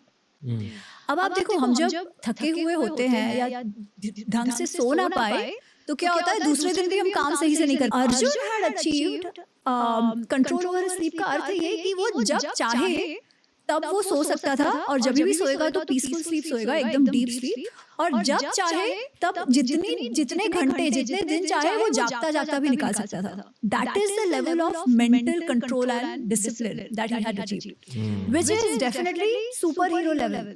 परंतु प्रैक्टिस करके और भी ये कर पाते हैं, बट वही वो प्रैक्टिस अभ्यास वो डिसिप्लिन चाहिए जो अर्जुन में था, और वो इसलिए सबसे अलग भी था। पर हर पॉडकास्ट से मैं कोई ना कोई चीज गेन करता हूँ ऑनेस्टली लेटली, क्योंकि मैं थोड़ा ज्यादा ओवरवर्क हूँ, मेरी मोटिवेशन थोड़ी कम हो गई है। I am about to go on vacation recharge के लिए, पर मोटिवेशन बिल्कुल कम हो चुकी थी। और अर्जुन के बारे में सुनते ही मोटिवेशन वापस आ चुकी है, क्योंकि वो मेरे लाइफ के पहले इंस्पिरेशन है बी.आर. चोपड़ा की महाभारत की वजह से। उनकी मेंटालिटी देखकर मुझे ये समझा कि आप जो भी चाहे ना लाइफ में आप कर सकते हो, रोनाल्डो की तरह, विराट कोहली की तरह, अर्जुन की तरह। पर तब आई थिंक वो मैच्योरिटी नहीं थी मेरे दिमाग में कि मैं भगवत गीता का एक्चुअल मतलब समझ सकूं। अब एज एन अडल्ट जब मैं इस कहानी के बारे में सोचता हूँ, मुझे ये लगता है कि यार अर्जुन एक अल्टीमेट ह्यूमन माइंड थे, अगर वो असल में ऐसे थे जैसे कि हमें इतिहास में बताया जाता है। वो एक अल्टीमेट ह्यूमन माइंड थे, जिन्हें लगा कि वो अल्टीमेट वॉरियर थे। पर कुरुक्षेत्र पर कृष्ण भगवान ने उन्हें दिखाया कि वो असल में कितने छोटे हैं, और उनके सामने भगवान की ग्रेटनेस कितनी होती है, शास्त्रों की ग्रेटनेस कितनी होती है, एटसेट्रा एटसेट्रा। तो ह्यूमन कैपेबिलिटीज के भी लिमिट्स होते हैं, और अगर आपको उन कैपेबिलिटीज को पार करना है, पहले तो आपको अर्जुन जितना फोकस चाहिए, और उसके बाद स्पिरिचुअल इंटरेस्ट चाहिए लाइफ में। उसी पर्सपेक्टिव से मैं एक्चुअली आपको कृष्ण भगवान के बारे में पूछना चाहूंगा। कृष्ण भगवान थे कौन? ये बहुत सिंपल सवाल भी है और बहुत कॉम्प्लिकेटेड सवाल भी हो सकता है। मैं बहुत ज्यादा ह्यूमन पर्सपेक्टिव से पूछ रहा हूँ कि अगर मान लो आपने और हमने एक टाइम मशीन ले ली अभी, और हम 3100 BC के आसपास जाए, उससे पहले 3200 BC के आसपास जाए, कृष्ण भगवान को बाल कृष्ण रूप में अगर वो हमें दिखे, तो आपको क्या लगता है वो कैसे होंगे? या अडल्ट कृष्ण अगर हम उनसे मिले, जो एक किंग थे कंस का वध करने के बाद, वो थे कौन? वो एक किंग थे, वो राज ऋषि थे, क्या वो एक्चुअली ऋषि मुनि थे? कहा जाता है कि उन्हें खुद पता था कि वो विष्णु भगवान के रूप थे, पर वो भी आर्ग्यूबली कुछ लोग मानते कि ग्रे कैरेक्टर है। और फिर इस्कॉन जैसे योगा स्कूल्स है, इस्कॉन जैसे फिलॉसफीज है, जहाँ कृष्णा को परब्रह्म भी माना जाता है, form of God, the ultimate. तो इस टॉपिक को लेकर मेरी समझ तो है, पर मैं उस समझ को और गहरा करना चाहूंगा। अमिका नात्रा, बताइए। वाह, कृष्ण पर क्या कहूँ, कृष्ण पर कुछ कह सको, एक तो कह सकने का अवसर मिले, वही बहुत बड़ी बात है। कितना न्याय कर पाऊंगी कि नहीं पता, पर मैं प्रयत्न अवश्य करूंगी। मैं आपसे इसलिए पूछ रहा हूँ क्योंकि अब अगर हम हिंदू समाज के बारे में सोचे, हिंदू धर्म के बारे में सोचे, तो कृष्णा भगवान के बिना हिंदू धर्म आप इमेजिन भी नहीं कर सकते। पर कहा जाता है कि उनका जन्म भी उसी फेज में हुआ 3200 BC के आसपास, जो एक्चुअली काफी ज्यादा रीसेंट है। मतलब उनके आने से पहले कृष्ण भगवान का कुछ मेंशन ही नहीं था शायद हिंदुइज्म में, मतलब वो थे ही नहीं। तो सिर्फ 5000 सालों से हमारा देश उनकी पूजा कर रहा है। ये भी एक अजीब थॉट है मेरे लिए, बट बताइए। तो कृष्ण जो है, सबसे पहले तो अर्जुन की मैं एक बात और ऐड करती हूँ जो आपने कहा उससे, कि आप कहते हो कि अर्जुन से आप बहुत इंस्पिरेशन लेते हो, और वेरी राइटली सेड, एक तो वो फोकस स्किल होना चाहिए और दूसरा स्पिरिचुअल इंटरेस्ट। मैं उसमें एक चीज और ऐड करूंगी। युद्ध जब युद्ध शुरू होने वाला था, तब दोनों अर्जुन और दुर्योधन कृष्ण भगवान के, कृष्ण तब तो भगवान अभी हम कहते हैं, पर श्री कृष्ण के पास जाते हैं उनसे सहयोग मांगने। ठीक है, तो सहयोग मांगने जब जाते हैं, क्योंकि युद्ध हो रहा है तो सब जैसे अलायंसेस के लिए जाता है ना, आज भी यूक्रेन है वो हमारे पास भी आएगा, चाइना के पास भी जाएगा, रशिया है वो और लोगों के पास जाएगा, तो वैसे कौरव और पांडव सबके जितने भी वहां राजा थे सबसे सहयोग मांगने जा रहे थे। तो जब दोनों जाते हैं श्री कृष्ण के पास, तो क्योंकि अर्जुन छोटा था और सबसे पहले कृष्ण अर्जुन को देखता है, तो वो कहते हैं देखो आप दोनों ही मेरे पास आए हो, तो आए मुझे सपोर्ट तो दोनों को करना पड़ेगा, तो आप मुझे बताओ कि आपको क्या चाहिए। दो ऑप्शंस है, एक तरफ हूं मैं निहत्ता, I will not fight the war, मैं युद्ध में भाग नहीं लूंगा, मैं युद्ध करूंगा नहीं, कोई भी वेपन नहीं उठाऊंगा, शस्त्र नहीं उठाऊंगा। और दूसरी ओर है मेरी नारायणी सेना, एक अक्षाहुणी। ठीक है, एक अक्षाहुणी नारायणी सेना, बहुत बड़ी मेरी सेना है, तो आपको चूज करना है कि क्या इसमें से आपको चाहिए। अब कोई भी नॉर्मल इंसान होता, सोचो यार एक अक्षाहुणी सेना इज अ ह्यूज थिंग, पर अब दुर्योधन को ऐसा है कि बाप रे अब ये अर्जुन क्या मांग लेगा। ठीक है, तो अर्जुन कहता है कि मुझे मेरे सामर्थ्य पर मेरे बल पर मुझे पूरा विश्वास है, मुझे आपकी सेना नहीं चाहिए, मुझे केवल आप चाहिए, क्योंकि मुझे पता है कि आप जो हो ग्लोरी फॉलोज यू, यश आपको फॉलो करता है, और मैं चाहता हूँ कि मैं उससे मुझे भी यश मिले, कीर्ति मिले, वो उस एस्पेक्ट से कह रहा है, इसलिए आप मेरे साथ चलो। अच्छा, अब that one decision change the course of the outcome, right? क्योंकि कोई और होता और ऐसे युद्ध भूमि पर अगर अर्जुन जैसा वॉरियर जो है वो टूट जाता, तो उसको मोटिवेट करना कोई छोटी बात नहीं थी। एंड उसका जो प्रॉब्लम है कि भाई मेरे कुटुंबियों को मुझे मारना है, वो कोई ट्रिवियल प्रॉब्लम नहीं है, that was a real problem. कितने सारे लोग मर गए कुछ धर्म क्षेत्र में, राइट? पांडवों के स्वयं के बच्चे भी मर गए, तो उनको जो प्रॉब्लम अर्जुन का है वो सही है, परंतु अर्जुन का अप्रोच क्या है कि इवन युद्ध भूमि पर पहले तो he chose the right mentor, he had the understanding कि भाई मेंटर सही से हो, बाकी कुछ हो ना हो, गाइडेंस मुझे सही से मिलना चाहिए, पहला वो। दूसरा, जब वो युद्ध भूमि पर है एंड वो कंप्लीटली कंफ्यूज है और भ्रमित है और उसे समझ नहीं आ रहा क्या करूं, तो वो कहता है शिष्यस्ते हम शादी माम त्वम प्रपन्न, मैं आपका शिष्य हूं, मैं आपको सरेंडर करता हूं, त्वम प्रपन्न, आई सरेंडर टू यू, आप मुझे बताइए सही मार्ग क्या है। अर्जुन जैसा योद्धा who was undefeated, आप सोचो हम थोड़ा भी कुछ अचीव करें तो हमारा अहंकार कितना बड़ा होता है, to say that I completely surrender to you, और वो लोग सेम उम्र के थे, आयु उनकी सेम थी, फिर भी कहना कि नहीं, आई ट्रस्ट कि आपकी जो समझ है, आपकी जो सोच है वो मुझसे ज्यादा अच्छी है, ज्यादा गूढ़ है, तो मैं आपको सरेंडर करता हूँ, आपका शिष्य हूँ, आप मुझे बताइए। That humility, that sense of surrender is also what is required जब आपको कुछ करना हो जीवन में, है ना? अगर अहंकार आ गया फिर तो खत्म। तो अर्जुन की ये एक और बात है, पर अर्जुन किसे कहता है? श्री कृष्ण को। तो आपका प्रश्न है कि श्री कृष्ण कौन? वैसे देखा जाए तो वो सह उम्र के हैं, कजिन्स हैं, ठीक है, और उनकी जो कथा आती है, अच्छा इंटरेस्टिंगली जो मेन महाभारत है ना, उसमें कृष्ण का एंट्री जो है ना वो द्रौपदी के स्वयंवर में होता है, ऑलरेडी वो बड़े हो चुके हैं। जो ये सब उनके बचपन की बाल स्वरूप की जो कथा है वो हरिवंश पुराण में थोड़ी सी आती है, which is considered an annexure to Mahabharata, और भागवत पुराण में अधिक आती है, ठीक है, कि उनका बाल स्वरूप कैसे था। तो अगर हम कृष्ण को देखें तो जब से उनका जन्म हुआ था तब से उनके पीछे मृत्यु ही मंडरा रही है। जब वो मथुरा से उनको गोकुल ले जाया गया, गोकुल में वो नंद जी यशोदा जी के घर बड़े हुए, पर वहां पर भी मृत्यु उनके पीछे घूम रही है कितनी बार, क्योंकि कंस को है कि मेरा जो भतीजा है, वो मेरा भांजा जो है वही मुझे मारेगा, तो भांजा कौन है वो ढूंढने के लिए उस सबसे वो पार होते हैं। फिर वो कंस का वध करने जब 11 वर्ष के थे तब आते हैं मथुरा और कंस का वध होता है। अच्छा, वो कभी राजा थे नहीं, पर फिर भी लोग उनको मानते थे। अच्छा, वो राजा क्यों नहीं थे? क्योंकि जो यादव जो कुल था उसके जो आई थिंक क्या उनका नाम उग्रसेन या शूरसेन, वन ऑफ द ये, वो ऑलरेडी राजा थे। जो उनके नाना भी थे, कंस के जो पिताजी थे, उनकी मम्मी माता जी जो देवकी है, उनके पिताजी थे, वो राजा थे ऑलरेडी, जिनको कंस ने कारागार में डाल दिया था। तो राजा तो वही रहे हमेशा से उनके, जब द्वारका भी जाते हैं तो राजा तो वही रहे फिर भी क्यों। अच्छा, और वो थे भी छोटे ना, उनसे तो बड़े भाई भी थे बलराम, तो अगर राजा बनना भी होता तो वो बनते, इसलिए वो राजा कभी नहीं थे। परंतु एक किंग मेकर कहो ना, वैसे वो अवश्य रहे, but not king maker in the sense कि अच्छा यादव के राजा बना लिया, ऐसे नहीं।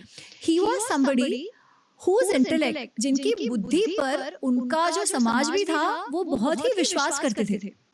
ठीक है, अच्छा, अब उनकी बुद्धि भी हम एक बात कहते हैं Vishnumati, and that Vishnumati for me कैरेक्टराइजेस Krishna. Vishnumati क्या है पता है? आजकल हम लोग लीडरशिप की बहुत बात करते हैं, हम कहते हैं कि सिचुएशनल लीडरशिप, ठीक है। और यहाँ मैं मेंशन करना चाहूंगा कि आप एक IIM अहमदाबाद के ग्रेड हो, अभी बताइए। तो situational leader IIM Ahmedabad, from where she gathered acquired this kind of information and knowledge about the history after doing IIM. Leadership क्या होता है कि we expect that a leader हम आप ग्रे की बात करते हो कि राइट रॉन्ग, मतलब देयर इज नो क्लैरिटी कि हर बार ऐसे ही करो या हर बार ऐसे करो। समबडी इज डूइंग कभी ये कभी वो, तो वो समहाउ ग्रे में चला जाता है। परंतु what is the need of the situation?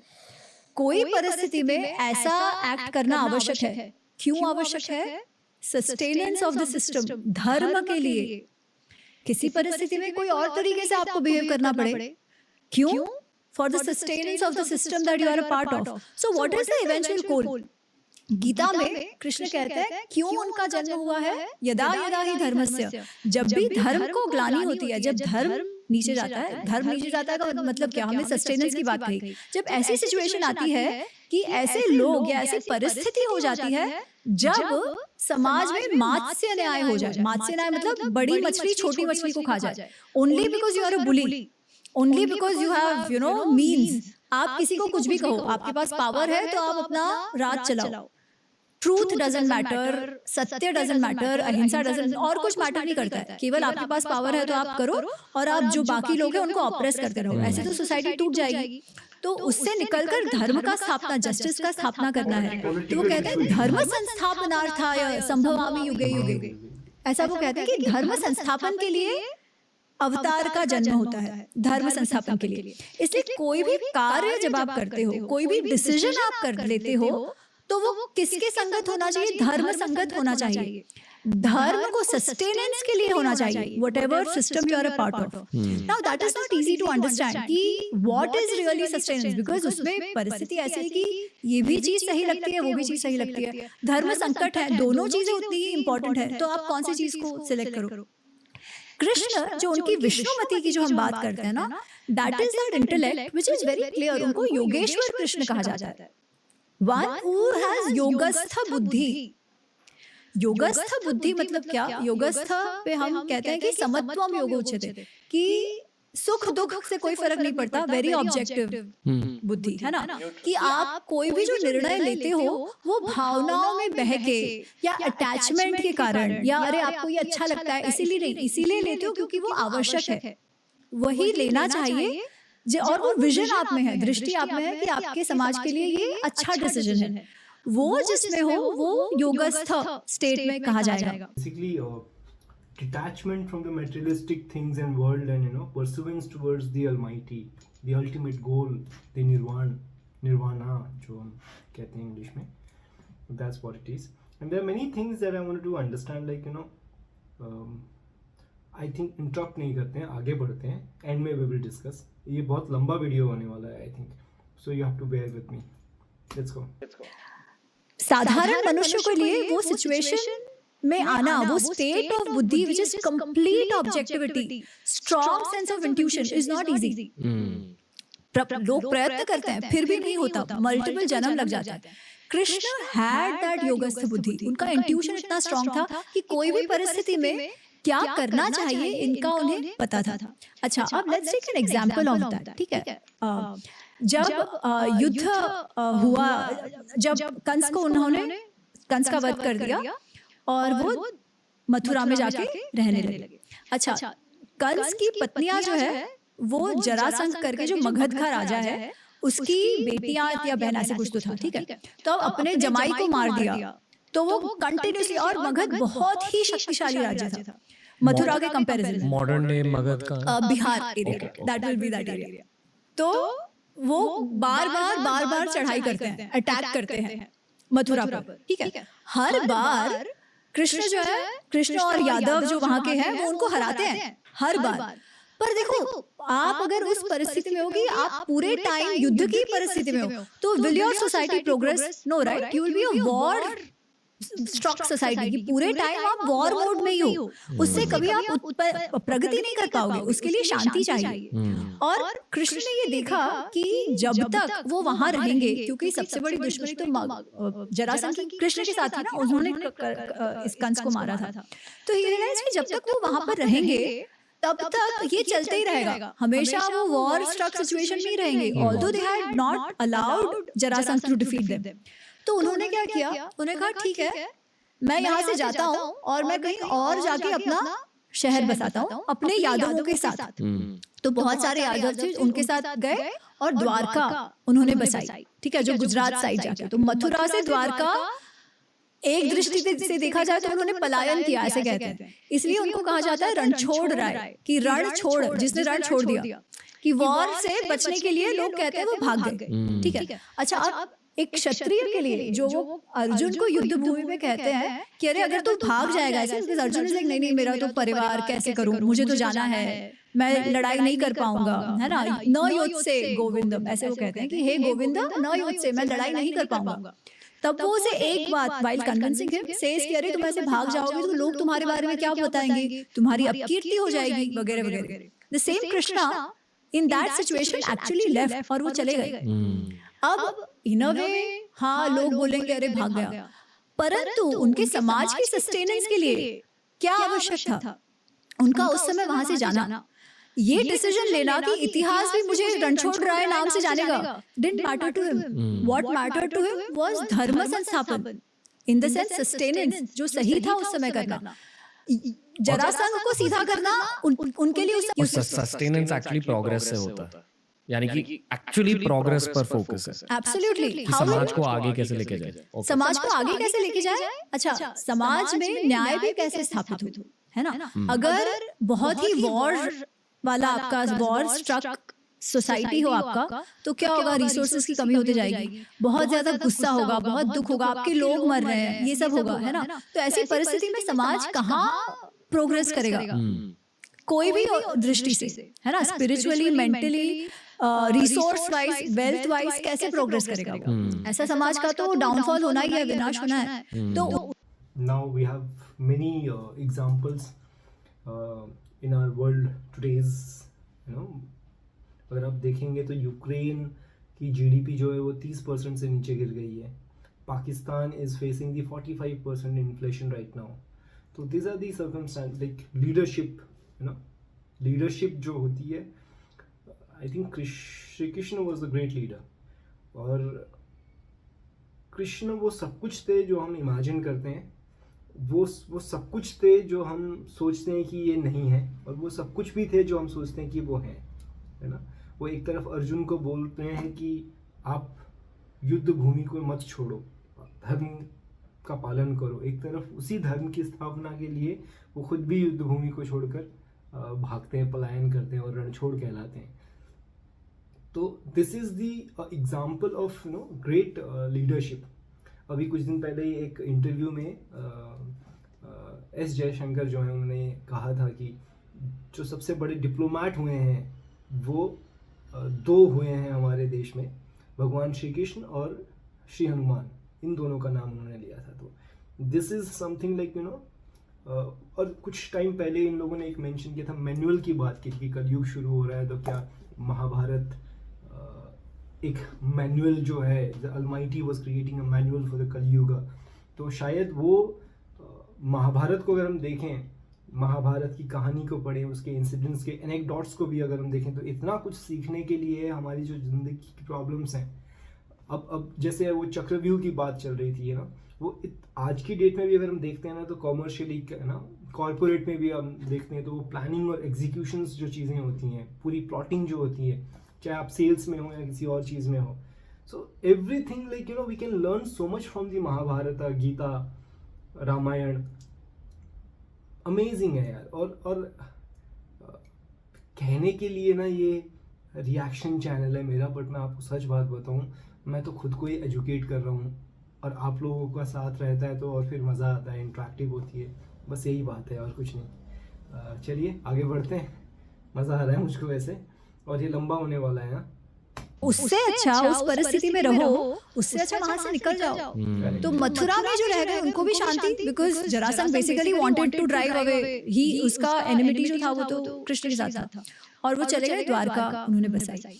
ये समझ कि क्या सही क्या गलत कॉन्टेक्स्ट स्पेसिफिक कृष्ण में है, इसलिए उनको योगस्थ कहा जाता है। अच्छा, यही बात, और क्योंकि उनमें ये बुद्धि है to bring in complete objectivity, Pandava उनसे सलाह मशवरा करते थे, केवल अर्जुन करते थे ऐसा नहीं है। जब युधिष्ठिर राजसूय यज्ञ करने जा रहे हैं, इंद्रप्रस्थ की स्थापना हो गई है और राजसूय यज्ञ करना है, तो राजसूय यज्ञ में क्या होता है कि भारतवर्ष के जितने भी राजा महाराजा हैं, उन्होंने मानना चाहिए कि आप उन चक्रवर्ती हो, तो ही वो आपको टैक्स देने के लिए तैयार होंगे, है ना, एंड आप उनको प्रोटेक्शन दोगे।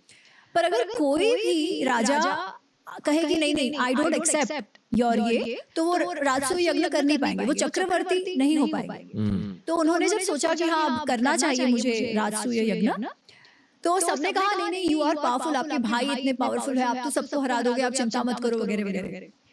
वो कहता है ये सब तो ठीक है, पर मुझे एक अनबायस्ड ओपिनियन भी चाहिए, और अनबायस्ड ओपिनियन के लिए वो फिर कृष्ण के पास जाते हैं, और कृष्ण कहते हैं कि आई अग्री कि आप में सामर्थ्य है और आप में कैपेबिलिटी भी है कि आप बनो, आप करो, चक्रवर्ती बनो, राजसूय यज्ञ करो, परंतु this is not easy, because Magadh का जो जरासंध है वो तो आपको ओपोज करेगा ही करेगा, plus he is so powerful and has been around for so long कि अगर वो आपके अगेंस्ट आ गया ना, तो सारे बाकी राजा जो है उसके एलाइज है, वो भी उसके साथ मिल जाएंगे, ठीक है। और उसने बहुत सारे राजाओं को पकड़ के भी रखा है, बंदी बना के भी रखा है, तो सब उससे डरते भी बहुत है, इसलिए जब तक वो जीवित है तब तक आप राजसूय यज्ञ नहीं कर पाओगे, he will oppose you. One second, उसको वॉर में हराना तो अत्यंत कठिन है, because of this allies and all that he has and his powerful army। ये महाभारत युद्ध के बाद हुआ? नहीं, ये पहले हुआ है। जैसे जब वो उनका विवाह हो जाता है पांडवों का द्रौपदी के साथ, वो लाक्षागृह इंसिडेंट जब होता है ना, कि दुर्योधन जब ये लोग उनको लाक्षागृह में जला देने की का प्रयत्न करते हैं, फिर दे गो इनटू हाइडिंग, फिर द्रौपदी से विवाह होता है, फिर वापस आता है। दोनों जब वापस आता है तो ये निर्णय लिया जाता है कि हस्तिनापुर को डिवाइड कर दो, क्योंकि ठीक है युधिष्ठिर का क्लेम भी है और दुर्योधन का भी क्लेम है, तो उससे अच्छा डिवाइड कर दो तो दोनों को मिल जाए। तो उस डिवीजन में जो इंद्रप्रस्थ है वो पहले खांडव प्रस्थ कहा जाता है, which was a barren land, वो युधिष्ठिर को दिया, बट पांडवों ने अपने परिश्रम से उसको इंद्रप्रस्थ जैसा बहुत सुंदर और प्रॉस्परस बना दिया, जो आज शायद मॉडर्न डे दिल्ली है। हाँ, okay, correct, that is what is. तो मीरठ जो है, जहाँ पे मैंने कहा था कि बीबी लाल जी ने एक्सकेवेशन किए थे, दैट इज द हस्तिनापुर, तब का हस्तिनापुर, और उसके उधर दिल्ली, उसके ऊपर ही आता है, that used to be one, फिर वो डिवाइड हुआ और आज का present day Delhi is the Indraprastha. और जो एक्चुअल युद्ध हुआ वो शायद पूरे भारतवर्ष के लिए हुआ था या सिर्फ नॉर्दर्न बेल्ट के लिए, एनसीआर? नहीं, तो सबके लिए हुआ था। तो जो बात आती है युद्ध में कि किसने किसने पार्टिसिपेट किया, तो महाभारत अनरावेल्ड करके जो मेरी बुक है उसमें मैंने पूरा एक मैप डाला हुआ है कि कहाँ से पार्टिसिपेशन हुआ। You will see north south, हर जगह से पीपल हैव पार्टिसिपेटेड, इस तरफ या उस तरफ। इसीलिए ये भारत वर्ष का महाभारत युद्ध हो गया। लड़ाई दो ही जगहों में थी, एक फैमिली के अंदर थी, पर सभी ने भाग लिया। क्यों? क्योंकि समवेयर वो चक्रवर्ती भी राजा रहे थे, पावरफुल थे, तो सबको ऐसा था कि you should side one of the ये। तो साउथ में पांड्या राजाओं का नाम आता है, द्रविड़ किंगडम का नाम आता है, कलिंग का नाम आता है, ठीक है। ये सब जो है they all participate in the war. Similarly ऊपर से कश्मीर राज्य की बात आती है, नॉर्थ ईस्ट से जो प्रागज्योतिष है, प्रागज्योतिष कई लोग आसाम में कहते हैं but it's somewhere in the north, वहाँ के जो राजा हैं भगदत्त, नेपाल किरात, नेपाल का नाम किरात देश होता था, वहां से आते हैं। तो पूरे भारतवर्ष से मैंने वो मैप में एक्चुअली पिन पॉइंट किया है कि कहाँ कहाँ से राजा है और कहाँ कहाँ से आते हैं। भारतवर्ष का कोई ऐसा हिस्सा था जिसने पार्ट नहीं लिया? हाँ, तो within those there were some which did not participate also, ठीक है। ऐसे भी राजा थे जिन्होंने पार्टिसिपेट नहीं किया। एक prominent one was Vidarbha. Vidarbha is Maharashtra, हाँ, पार्ट ऑफ महाराष्ट्र, पर विदर्भ से रुक्मिणी आती है जो कृष्ण की पत्नी है, ठीक है। उनका भाई था रुक्मी, तो रुक्मी दोनों के पास गया। रुक्मी से कह रहे मैं हूं ना, आप लोग चिंता मत करो, मैं हरा दूंगा। इसलिए दुर्योधन बोलता है नहीं बाबा मुझे तो नहीं चाहिए। और एनीवेज इस तरफ कृष्ण और वो थे, तो उन्होंने भी कहा नहीं नहीं मुझे तो नहीं चाहिए, don't come with so much टैश, है ना। तो ही वाज आउट। तो ऐसे कुछ कुछ थे व्हिच डिड नॉट पार्टिसिपेट, और मैंने वो भी मार्क किया है which were neutral at that time. तो ऐसे तो पूरे Bharat, that's the beauty of it, you know. कई बार लोग कहते हैं कि महाभारत जो है वो केवल नॉर्थ का है, south has nothing to do with it. नहीं, not just in the war, जो विवाह संबंध हुए हैं वो भी अक्रॉस राज्य हुए हैं। उसमें भी एक एग्जांपल, दुर्योधन की जो पत्नी है वो कलिंग से है। Kalinga is present day Odisha, ठीक है। अर्जुन की जो पत्नी है चित्रांगदा, जिनके साथ उनको बब्रुवाहन नामक पुत्र हुआ था, वो मणिपुर कहते हैं। तो आज हम मणिपुर को नॉर्थ ईस्ट में जानते हैं, परंतु महाभारत में जो मणिपुर का डिस्क्रिप्शन है ना वो कलिंग से नीचे, तो प्रेजेंट डे विशाखापट्टनम एरिया, वहां से। तो ऐसे भी विवाह हुए हैं, ठीक है। तो मतलब it is across. Mahabharata basically encompasses everyone and everything. आप ये मानते हो कि हर जगह संस्कृत बोली जाती थी या प्राकृत, या क्योंकि तमिलनाडु में मानते कि तमिल ही बोली जाती थी तभी? एज आई अंडरस्टैंड, और ये तो महाभारत की भी नहीं, उसके बाद की भी बात है। आप शंकराचार्य को देखिए, ठीक है। शंकराचार्य ने जो 4 पीठ की स्थापना की, वो 4 ईस्ट वेस्ट नॉर्थ साउथ हर जगह की, और वो हर जगह चलते गए, और उनका लिखना सारा संस्कृत में था। ही कम्स फ्रॉम केरला, जहाँ पे आज मलयालम बोली जाती है। तो उन्होंने कैसे सबके साथ कॉन्वर्स किया होगा इतने सारे इसमें। तो Sanskrit was always the link language जो भारत में रही है। आई एम श्योर जो उनका जो रेगुलर है ना, उसमें प्राकृत बोली जाती होगी, अपना अपना वो राज्य का होगा। इनफैक्ट जब लाक्षागृह का इंसिडेंट होने वाला है ना, तो विदुर को पता चल गया है कि कुछ तो दुर्योधन उन लोग ने, बिकॉज दुर्योधन ने कहा है कि अरे आप इनको पांडवों को वारणावत भेज दो, वहां पे मेला लगने वाला है वगैरह वगैरह। तो विदुर को ये बात का अंदाजा आ जाता है, पर वो कैसे कहे अगर वो सबके सामने तो बोल नहीं पा सकते थे। और उनको जब पता चला तब इनकी जाने की बात आ गई थी। तो उसमें कहते हैं कि उन्होंने ना म्लेच्छ भाषा में दुर्योधन से कुछ युधिष्ठिर से कहा कि तू बच के रहना, समथिंग, ठीक है। म्लेच्छ भाषा, म्लेच्छ भाषा, mlechchha are the people who are not Sanatani. तो बाकी सारे जो हैं भारतवर्ष के इतने सारे राज्य, दैट वो समझ थी कि दे वर इंटरनल एंड म्लेच्छ आर एक्सटर्नल। अब म्लेच्छ में कौन से हो गए, यवन जो प्रेजेंट डे ग्रीक्स वगैरह वगैरह, ठीक है। तो उनका भी उनके बारे में भी आता है, और उनकी भाषा अलग थी, ये भी आता है। मतलब white people, white, I don't know if they were white at that time, okay, right, but the Greeks basically the more Mediterranean. ये आप क्यों कह रहे हो कि आपको मतलब वो शायद कॉकेशियन नहीं थे या व्हाइट नहीं थे? Caucasian, exactly, like if you say Mediterranean, right, they are not necessarily the white. Okay, तो उसमें भी कितने सारे थोड़े से देसी races दिखते हैं। हाँ, करेक्ट। तो I don't know how exactly they looked, पर वो म्लेच्छ भाषा का आता है, तो उसका मतलब मल्टीपल भाषाएं रही होंगी, नो डाउट। परंतु Sanskrit was definitely a link language which everybody understood. In fact ये ना रामायण में भी आता है कि जब सबसे पहले मिलन होता है हनुमान जी और राम जी का, तो जिस तरीके से हनुमान जी बात करते हैं, तो श्री राम जी अरे ये तो एकदम जैसे यू नो जो वेद पढ़े हो वैसे ही इनकी वाणी है। अब वेद तो संस्कृत में ही थे, उसका मतलब हनुमान जी जो बोल रहे थे वो भी संस्कृत में बोल रहे होंगे, वो तो ठीक है। पर उसके बाद जब हनुमान जी लंका जाते हैं और अशोक वाटिका में सीता जी को देखते हैं, तब वो सोच रहे हैं कि मैं कौन सी भाषा में बात करूं। अगर मैं संस्कृत जैसी भाषा में बात करूंगा तो उनको लगेगा कि पता नहीं कौन है। अगर मैं संस्कृत मैं बात करूं तो मुझ पे भरोसा नहीं करेंगे, तो मैं कौन सी भाषा में बात करूं? He is actually thinking that, है ना? मतलब मल्टीपल लैंग्वेजेस तो थी, पर Sanskrit was definitely a link language which most seems like Bharatvarsh में सबको समझ आती थी। और एंड में आई थिंक हनुमान जी ने उदित नारायण की आवाज में एक गाना गाया सीता माँ के लिए, सॉरी ये जोक है, फ्रॉम द एनिमेटेड रामायण। उन्होंने गाना गाया, संस्कृत में गाया। ओके, आपने एनिमेटेड रामायण देखी है? मैंने एनिमेटेड नहीं देखी है, पर मैं इवन इसमें दिखाते हैं ना, उन्होंने राम जी के बारे में गाया कि वो अच्छा वन में उनका जीवन कैसे था। रामदूत हनुमान, वो वाला गाना। एग्जैक्टली वो नहीं गाया, बट हाँ on those lines to get her attention. पर हम कृष्ण भगवान के बारे में बात कर रहे थे। यस अमित जी, कृष्ण भगवान से ये कॉन्वर्सेशन वाइट पीपल की ओर चली गई है, बट यही मजा होता है महाभारत और रामायण वाले पॉडकास्ट में, हर जगह जाती है वो। ओके, तो anyways basically to sum up the Krishna थी वो विष्णुमती योगस्थ बुद्धि, वो मैं उनमें देखती हूँ। और क्योंकि एक साधारण इंसान में, व्यक्ति में वो होना, it doesn't naturally come, which came naturally to Shri Krishna. ठीक है, इसलिए हमको उनको अवतार भी मानते हैं। और महाभारत की में अगर हम देखो तो उस समय में उनमें डिविनिटी देखी गई है।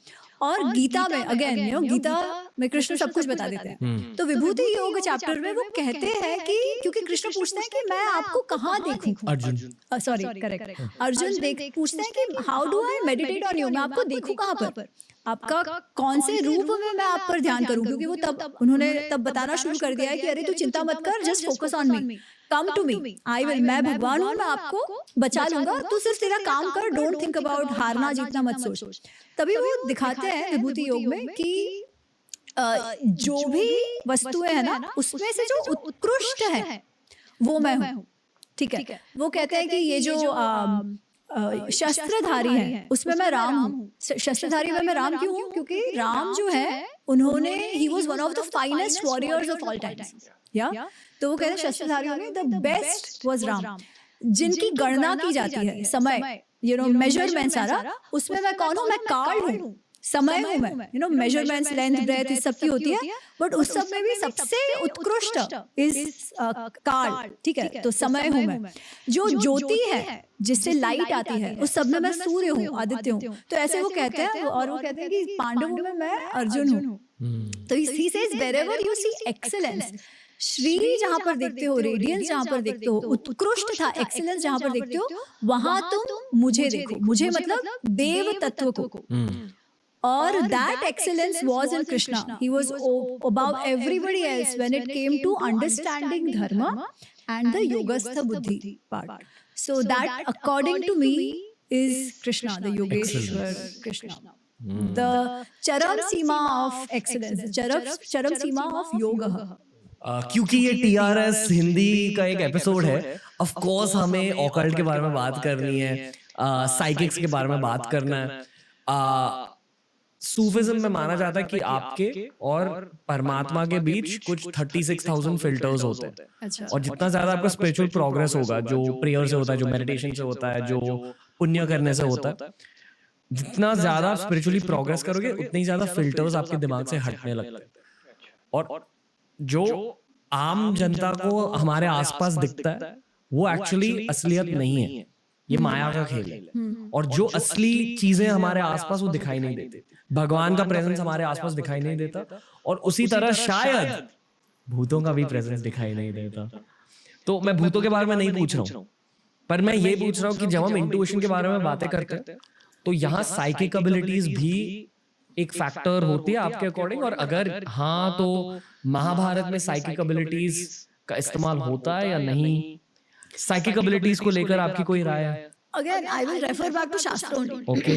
अगर हम पतंजलि योग सूत्र देखें ना, तो उसका जो तीसरा अध्याय है वो है विभूति योग, विभूति पाद, सॉरी। उसमें वो कहते हैं कि जैसे ही आप योग में आगे बढ़ते जाओ तो क्या क्या सिद्धियां आपको हासिल होती है। हम हनुमान जी को कहते हैं कि अष्ट सिद्धि। एक्चुअली हनुमान जी एक योगी ही थे, जिनमें वो कहते हैं अष्ट सिद्धि। अष्ट सिद्धि में क्या कहते हैं? अष्ट सिद्धि नौ निधि के दाता, असबर दीन जानकी माता।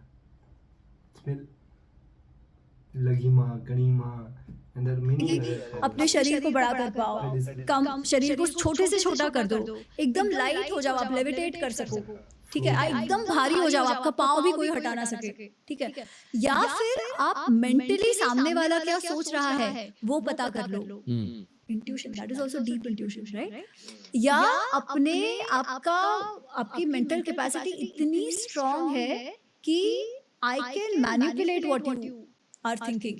वो एक मूवी थी ना जिसमें वो होता है ड्रीम्स को मैनिपुलेट, इंसेप्शन। तो दैट सिद्धि वो कहते हैं कि योग द्वारा हासिल होती है, क्योंकि आप नॉर्मल मनुष्य होता है ना, वो जो अपनी मेंटल कैपेसिटी या कैपेबिलिटी है उसका 1/6 भी नहीं यूज करते, ठीक है, 1/5 या 1/6 से भी कम हम यूज करते हैं। तो अगर वो मेंटल कैपेसिटी को हम ज्यादा यूज करने लगे, बढ़ाते जाएं, तो उसका क्या इम्पैक्ट होगा? That is what is psychic, right, या योगस्थ। Yogastha is unbiased, and when you reach that stage, basically आपके जो अदरवाइज अनयूज्ड चेंबर्स हैं दिमाग के, इंटेलेक्ट के, वो खुलने लगते हैं। तो शायद कृष्ण भगवान के 100% चेंबर्स खुल चुके थे और अर्जुन के शायद 80% भी नहीं कहूंगी, अर्जुन हमारे जैसे मनुष्य है जो बहुत ज्यादा फोकस और मोटिवेटेड। हाँ, तो हमसे ज्यादा होगा फॉर श्योर, हमसे ज्यादा होगा फॉर श्योर। उनका अप्रोच, एटीट्यूड ऐसा था कि उन्होंने अपने बुद्धि को खुलने खिलने का ये स्पेस दिया। कृष्ण भगवान का है, अब 100% या क्या नहीं कहूंगी, बट हाँ, उन्होंने वो state of Ritambhara Pragya, the intuition, वो सब उन्होंने करा था। शायद 100% मतलब मोक्ष आप भगवान के साथ जुड़ चुके हो, शायद इसलिए कहा जाता है कि मोक्ष को आप शब्दों में समझा नहीं सकते। हाँ, कोई फर्क ही नहीं रहा आप में और परमात्मा में। और शायद ये ह्यूमन लाइफ का एक पर्पस हो सकता है कि मोक्ष। ओके, अर्जुन, भीम, युधिष्ठिर, नकुल, सहदेव वाले जन्म के बाद उन योद्धाओं के आत्माओं का क्या हुआ? तो उनकी आत्माओं को क्या हुआ है ना, पांडवों की आत्माओं को। एक कहानी है, कथा है महाभारत की, जो मैं बताती हूँ, ठीक है। तो एक जब ये लोग वनवास में होते हैं पांडव, तब मार्कंडेय ऋषि आते हैं, और मार्कंडेय ऋषि को अमर कहा जाता है, कि मतलब बहुत कभी मतलब चिरंजीवी टाइप उनको कहा जाता है। तो वो उनसे पूछते हैं कि आपकी उम्र आयु क्या है वगैरह वगैरह, आपसे भी कोई है जो आपसे भी और बड़ा हो वगैरह। तो ऐसे कुछ बात शुरू होती है, और उसमें मार्कंडेय उनको राजा इंद्रधनुष की बात बताता है। तो राजा इंद्रधनुष जो है वो बहुत अच्छे राजा थे, और उनकी मृत्यु हो जाती है और वो स्वर्ग में चले गए, ठीक है। स्वर्ग में बहुत टाइम तक वो रहे, और जैसे मैं कह रही थी कि स्वर्ग इज ऑल्सो अ स्टेट, कि आपका जब तक कर्म संचय है, जब तक कर्म आपका रहेगा तब तक आप रहोगे। वंस यू हैव, आपने वहां पर जो ऐश्वर्य भोग लिया और कर्म के साथ वो बैलेंस आउट हो गया, फिर आपको वापस जन्म लेना है। तो उनका वो क्षय हो गए, कर्म का जो था वो क्षय हो गया, और उनको फिर यमराज ने बोला कि अच्छा अब आप जाओ, अब आपका पुनर्जन्म होगा। एंड ही सेइंग नहीं, अभी तो मेरा मतलब ही इज नॉट रेडी कि मेरा पुनर्जन्म अभी हो। तो वो कहते हैं कि नहीं कि मैं अभी मेरी कर्म क्षय नहीं हुए हैं। तो यमराज कहते हैं कि नहीं, इसके लिए तो फिर आपको प्रूव करना पड़ेगा। तो प्रूव कैसे, कि अगर धरती पर एक भी ऐसा प्राणी हो जो आपके कर्मों को, अच्छे कर्मों को याद रखे, उसका मतलब आपकी कीर्ति अभी भी धरती पर है, आपका फेम अभी भी धरती पर है, तब तक आप स्वर्ग में रह सकते हो, ठीक है। तो आपका वो संचय जो कर्म ये है वो खत्म नहीं हुआ। तो he has to now prove, Indradhanu has to prove कि उसको अभी भी धरती पे लोग जानते हैं। तो वो सबसे पहले मार्कंडेय के पास आते हैं, क्योंकि मार्कंडेय इतने हैं, और वो कहते हैं कि आपको याद है, आपको याद है मैं कौन हूँ, मैं राजा इंद्रधनुष वगैरह। तो मार्कंडेय कहते हैं कि नहीं, हम तो ऋषि हैं, हम ऐसे अपने अपने कार्य में रहते हैं, मैं तो नहीं जानता, पर मुझसे भी वृद्ध एक है जो शायद तुमको जानते हो। तो हिमालय में कोई उल्लू, आउल रह रही होती है, तो कहते हैं वो आउल जो है ना वो मुझसे भी ज्यादा वृद्ध है, तो आप उनको जाके पूछो। तो वो उस उल्लू के पास जाते हैं, और वो कहते हैं कि नहीं मुझे तो नहीं मालूम, पर एक क्रेन है, एक बका है जो XYZ जगह पर है, शायद वो जानते हो क्योंकि वो मुझसे भी वृद्ध है। तो उनके पास जाते हैं, तो बक को भी नहीं मालूम, तो बक उनको फिर एक टॉर्टोइज, ऐसे मतलब ऐसे और होता है, वो एक टॉर्टोइज के पास भेजते हैं कि अच्छा वो जो टॉर्टोइज है ना वो कूर्म, वो मुझसे भी ज्यादा वृद्ध है। वो कदाचित आपको पहचानेंगे, तो वो कूर्म के पास जाते हैं, टॉर्टॉइस के पास। और टॉर्टॉइस को जब वो कहते हैं कि अच्छा आप थे राजा, आपको याद है राजा इंद्रधनुष करके कोई था, तो वो टॉर्टॉइस एकदम इमोशनल हो जाते हैं, कहते हैं कि हाँ हाँ मुझे तो एकदम अभी भी याद है कि उन्होंने इतने यज्ञ करे थे, वो इतने अच्छे पुण्यशाली राजा थे वगैरह वगैरह, मुझे उनका स्मरण बहुत अच्छे से है। तो क्योंकि उनकी कीर्ति अभी भी है, there is somebody who still remembers Raja Indradhanush on dharti, तो इसलिए फिर यम कहते हैं कि हाँ ठीक है, तुम्हारी कीर्ति अभी भी है, तो तुम अभी भी स्वर्ग में रह सकते हो। तो अगर हम पांडवों की बात करें तो उनकी आत्माएं स्वर्ग में है, ये हम जानते हैं, ठीक है, पर अभी भी उनकी कीर्ति है, हम आज भी उनकी बात करते हैं, तो मुझे ऐसा लगता है कि वो कभी भी स्वर्ग में है। ओके, तो बेसिकली जब तक आपकी कीर्ति है तब तक आप अमर हो। This was a bit of a learning of that. Sure. बहुत सारे सवाल हैं, क्योंकि हम इस पॉडकास्ट की थीम कृष्णा रिलेटेड रख रहे हैं, मैं आपसे उनके पोस्ट महाभारत के फेज के बारे में पूछना चाहूंगा। उन 36 इयर्स में क्या हुआ उनकी लाइफ में, क्योंकि बहुत लोगों को उनके बचपन के बारे में पता है, उनके टीनेज के बारे में पता है, उनके अडल्टहुड के बारे में पता है, पर महाभारत के बाद क्या हुआ ये ज्यादातर नहीं पता। तो हुआ क्या अम्बिका नाथ? तो उनके 36 इयर्स में जो क्या हुआ उसका लिंकेज महाभारत युद्ध से होता है। ओके, ठीक है। युद्ध के समय हमको पता है कौरव पांडव थे, उसमें कौरवों का विनाश हो गया। पांडवों के भी सिर्फ 5 पांडव ही रहे ना, उनके जो द्रौपदी के जो सारे बच्चे थे, अभिमन्यु है, घटोत्कच है, वो सारे सबकी मृत्यु हो गई थी। तो इतना विनाशकारी युद्ध हुआ। तो जो गांधारी जो है वो जब आती है, युद्ध जब समाप्त होता है वो आती है, तो वो बहुत ही दुखी हो जाती है कि इतना विनाश देखकर, और वो कृष्ण से कहती है कि तुम तो बचा सकते थे, अगर तुम चाहते तो तुम इस युद्ध को रोक सकते थे, पर तुमने नहीं रोका। तो क्योंकि तुमने नहीं रोका, इसलिए मैं तुम्हें एक शाप देती हूँ कि जैसा मेरा परिवार, मेरा कुटुंब जैसा तबाह हो गया, विनाश हो गया, एक दूसरे को ही काट मारकर, भाइयों ने एक दूसरे को काट मार दिया, वैसे तुम्हारा जो परिवार है, जो यादव परिवार है तुम्हारा, वो भी ऐसे ही नष्ट हो जाएगा। तो कृष्ण कुछ नहीं कहते, वो हंसते हैं, ठीक है। वो केवल इतना कहते हैं कि आपने तो केवल भविष्य में घटित होने वाली घटना के विषय में बताया था, सबको अपने कर्मों का फल मिलता है, यादवों को भी मिलेगा। और वो उनको बोलते हैं कि आप भले मुझे दोष दे रही है, पर आपने युद्ध रोकने के लिए क्या किया? आपने बचपन से दुर्योधन को केवल बढ़ावा, आप चाहती तो आप बचपन से दुर्योधन को सीख दे सकते थे, वो आपने नहीं दिया। तो आपने भी अपना जो कार्य माता पिता होने का था वो नहीं निभाया, इसीलिए दुर्योधन इस पथ पे गया और उसके कारण युद्ध हुआ वगैरह, वो सब बताते हैं। अच्छा, फिर युद्ध खत्म होता है, युद्ध खत्म होता है, युधिष्ठिर का राज्याभिषेक होता है। पहले तो जो हम अर्जुन विषाद योग जो है ना गीता में, वैसे युद्ध के बाद युधिष्ठिर विषाद योग होता है। इतना सारा विनाश देखकर कि प्रत्येक सारे राज्यों में केवल विधवाएं थी, क्योंकि सारे क्षत्रिय जो थे, योद्धा थे, वो तो प्रत्येक भारत भर से लोग आए थे, तो सबके यहाँ मृत्यु ही मृत्यु थी, कोई भी ऐसा घर में जहाँ मृत्यु नहीं हुई है। और उनको लग रहा था कि ये सब मेरे कारण हुआ, कि इस जीत का भी क्या फायदा। तो पहले वो बहुत उदास हैं, फिर ऑफ कोर्स सभी समझाते हैं वगैरह वगैरह, और फिर से वो राजा बनने को इवेंचुअली तैयार हो जाते हैं। और उनको समझाने में बहुत बड़ा भाग जो है वो कृष्ण का रहा है। पर एक बार ये हो जाता है, अश्वमेध यज्ञ वगैरह हो जाता है, फिर वो द्वारका जाते हैं। अच्छा, जब वो द्वारका जाते हैं तो कुछ वर्ष जो है ना वो शांति के हैं, क्योंकि सारे राज्यों में विनाश हुआ है, सारे राज्यों के लोग गए, तो धीरे धीरे एवरीबॉडी इज मेंडिंग, क्या वापस अपना राजभार निभाने का प्रयत्न कर रहे हैं। हस्तिनापुर में युधिष्ठिर है वो, और द्वारका में इनका अपना राज्य चल रहा है। अच्छा, अब इतना विनाश बाकी यहाँ हुआ, इनके यादव की भी सेनाएं गई थी, ऐसा नहीं था कि नहीं गई थी, पर जितना विनाश बाकी हस्तिनापुर में जितना हुआ उतना तो नहीं हुआ है ना। तो वो लोग बहुत ही ज्यादा पावरफुल हो गए थे बाय द टाइम यादव।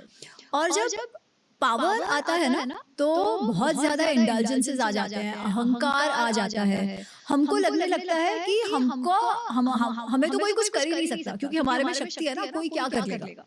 तो वी नेवर सी हमारा डाउनफॉल क्या, और वहीं से डाउनफॉल होना शुरू होता है।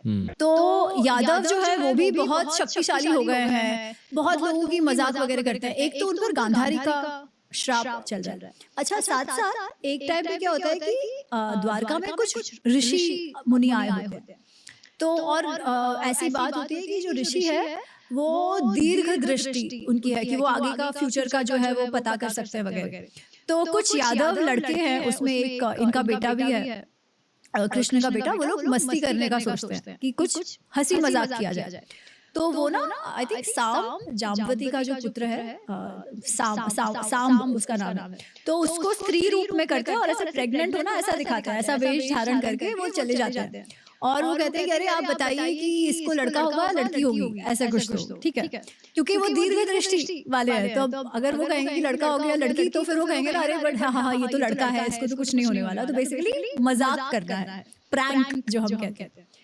अब ऋषियों से उन्होंने प्रैंक करने का सोचा, तो वो जो ऋषि थे वो बहुत गुस्सा हो गए, क्रोधित हो गए, क्योंकि उन्होंने देख लिया कि ये लोग मेरे साथ प्रैंक ही कर रहे हैं। तो वो लोग उन पे और एक श्राप डालते हैं और वो कहते हैं कि कल ये जो है ना, ये एक लोहे के इसको बाहर जो रॉड है उसका प्रसूति होगा। बेसिकली आप कह रहे हो ना कि ये प्रेग्नेंट है, तो हाँ ये प्रेग्नेंट रहेगा और ये जो लोहे का जो रॉड है ना उसको वो ये जन्म देगा।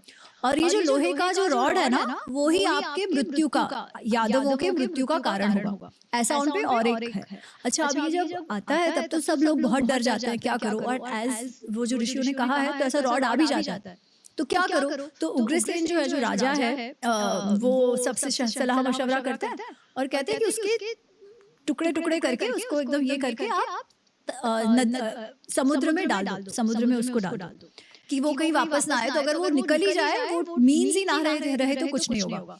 और क्योंकि उस समय वो इतने डरे हुए हैं, तो आज पता है अल्कोहल बैन कर देते हैं, क्योंकि अल्कोहल के कारण क्या होता है कि लोग रास्ते पे कुछ भी कर सकते हैं। तो टू डिसिप्लिन पीपल और क्राइम रेट्स को कंट्रोल रखने के लिए पूरे द्वारका में अल्कोहल पर बंदिश लगा दी गई है कि कोई आउट ऑफ ऐसा कोई कार्य ना करे उत्साह में भर के जिससे ट्रिगर हो जाए लोगों का विनाश।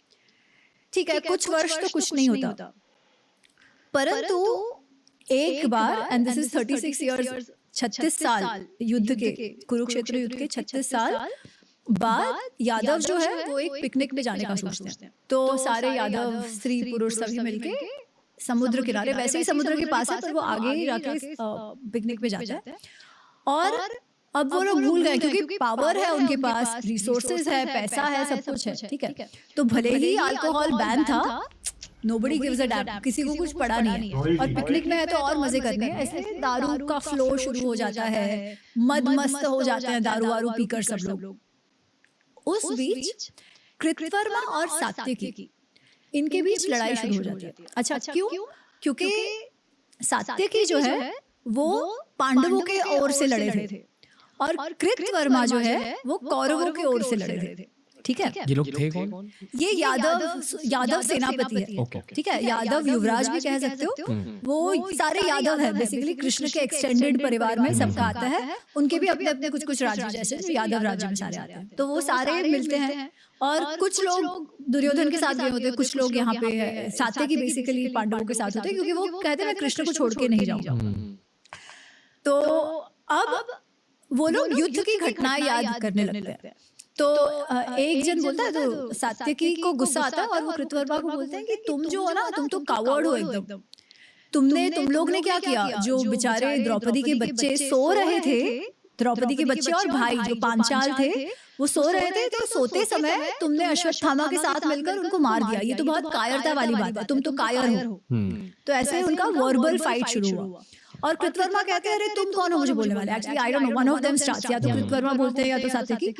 तो वो कृतवर्मा बोलते हैं अरे तुम कौन हो मुझे बोलने वाले, तुमने तो भूरिश्रवा जिसका एक हाथ टूट गया था उसको ही मार दिया, तो तुम भी कायर ही हो। ठीक है, ऐसे उनकी लड़ाई शुरू हो जाती है। फिर उस और सारे दारू में मद मस्त हो चुके हैं कंप्लीटली, उनका कुछ सेंस उनको है नहीं कि क्या चल रहा है। तो उस गुस्से में आके सात्यकी कृतवर्मा का गला काट देता है। ठीक है, तो वो गुस्से में आके और कोई सात्यकी को मार देता है और किसी को मालूम नहीं है क्या चल रहा है और सब एक दूसरे को मारना शुरू कर देते हैं।